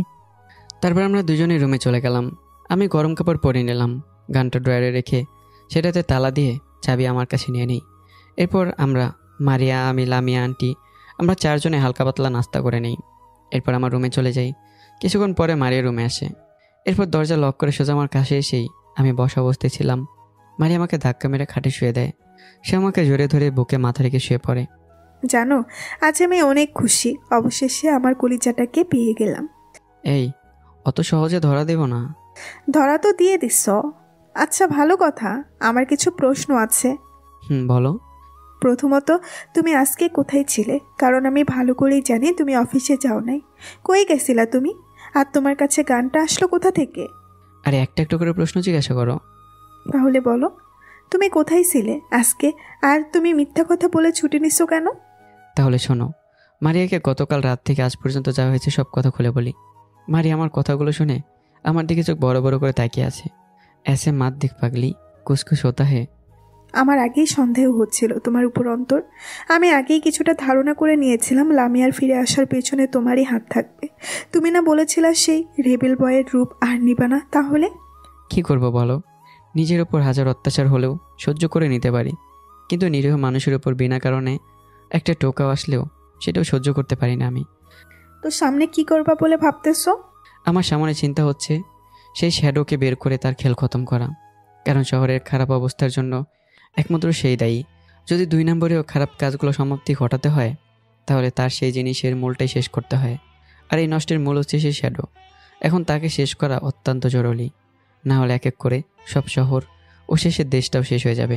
শোনো, যাই করো না কেন, আগে তুমি সেফ থাকবা, তারপর বাকি সব। কারণ এখন তোমার জীবন শুধু তোমারই না, তোমার জীবনের সাথে আমার জীবনও জড়িয়ে গেছে। কেডা কইছে? আমি তো আপনাকে চিনি না। কে গো আপনি? আমি কে তাই না? দাঁড়াও, দেখাইতেছি। তারপর মারিয়া আবারও আমাকে মিষ্টি মুখ করিয়ে দিল। এই শোনো, তাড়াতাড়ি কাজটা শেষ করো, আমি আর এভাবে থাকতে পারবো না। কিভাবে থাকতে পারবে না? এই যে এভাবে অবিবাহিত হয়ে। তো বিয়ে করে ফেলেন, আমাকে একটু দাওয়াত খাওয়াইন। কি হারামি টাইপের গ্যাংস্টার তুমি? নিজের বিয়ের দাওয়াত নিয়ে খেতে চাচ্ছে? আমার বিয়ে? আমি তো আপনাকে বিয়ে করতে বলছি, আমি বিয়ে করবো সেটা তো বলিনি। মানে তুমি কি বলতে চাচ্ছ? আমি অন্য কাউকে বিয়ে করব? আমি কি জানি, এটা আপনার ইচ্ছা, আমার দাওয়াত হলেই চলবে। আরেকটা কথা, আপনার বরকে বললেন তার জুতা সামলে রাখতে। তোমাকে তো আমি ব্যাস, কি ঘুষি মায়ের সব উষ্টা দিতে লাগলো আমারে। তুমি ভাবলে কি করে আমি তোমাকে ছাড়া অন্য কারো হব?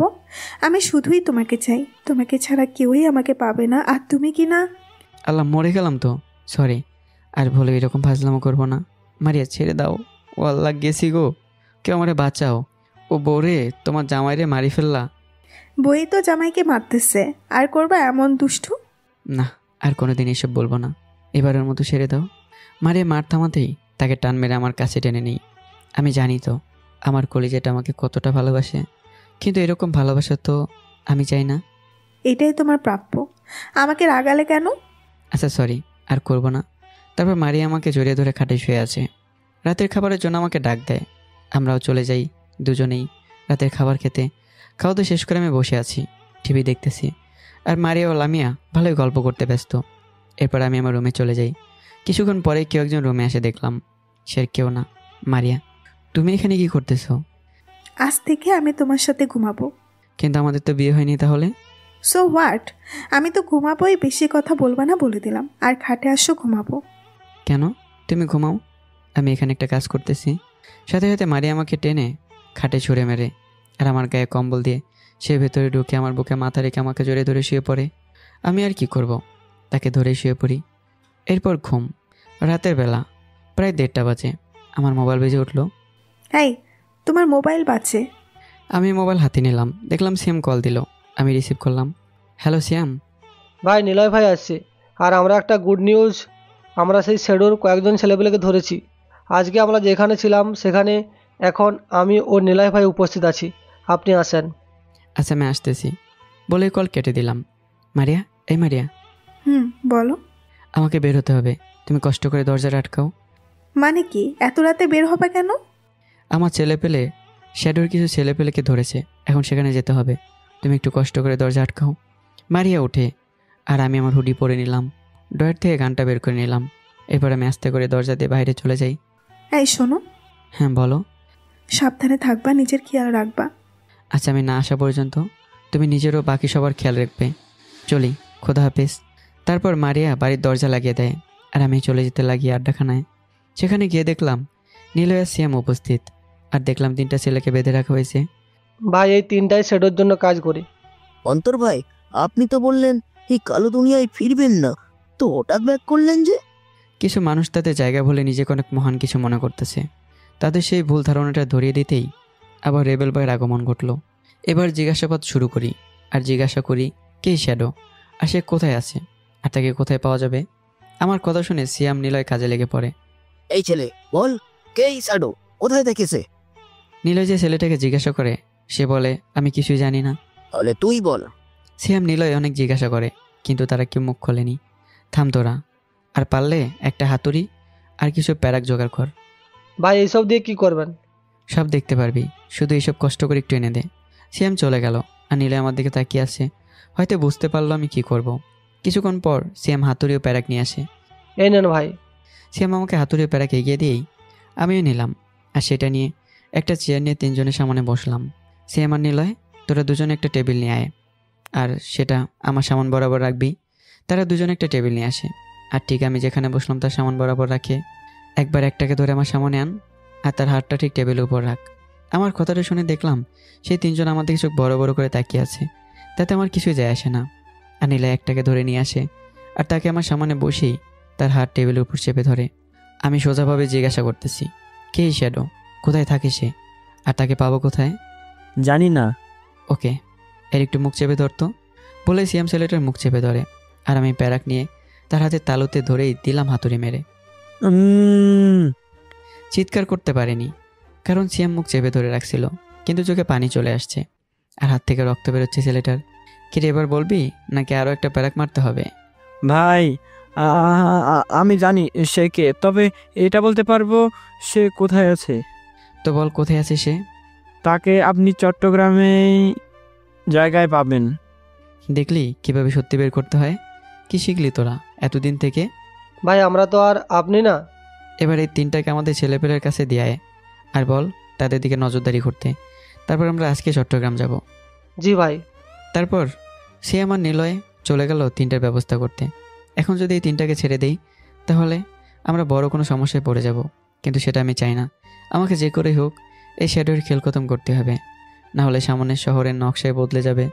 কিছুক্ষণ পরে নিলয় শ্যাম আসে। ভাই আমরা কি এখনই রওনা দেব? না, কাল সকালে রওনা দেব। এখন তোরা যা, আর শ্যাম নিলয়কে আজকের জন্য তোর সাথে রাখ, কাল আমরা 3 জনে চট্টগ্রাম যাব। ওকে ভাই।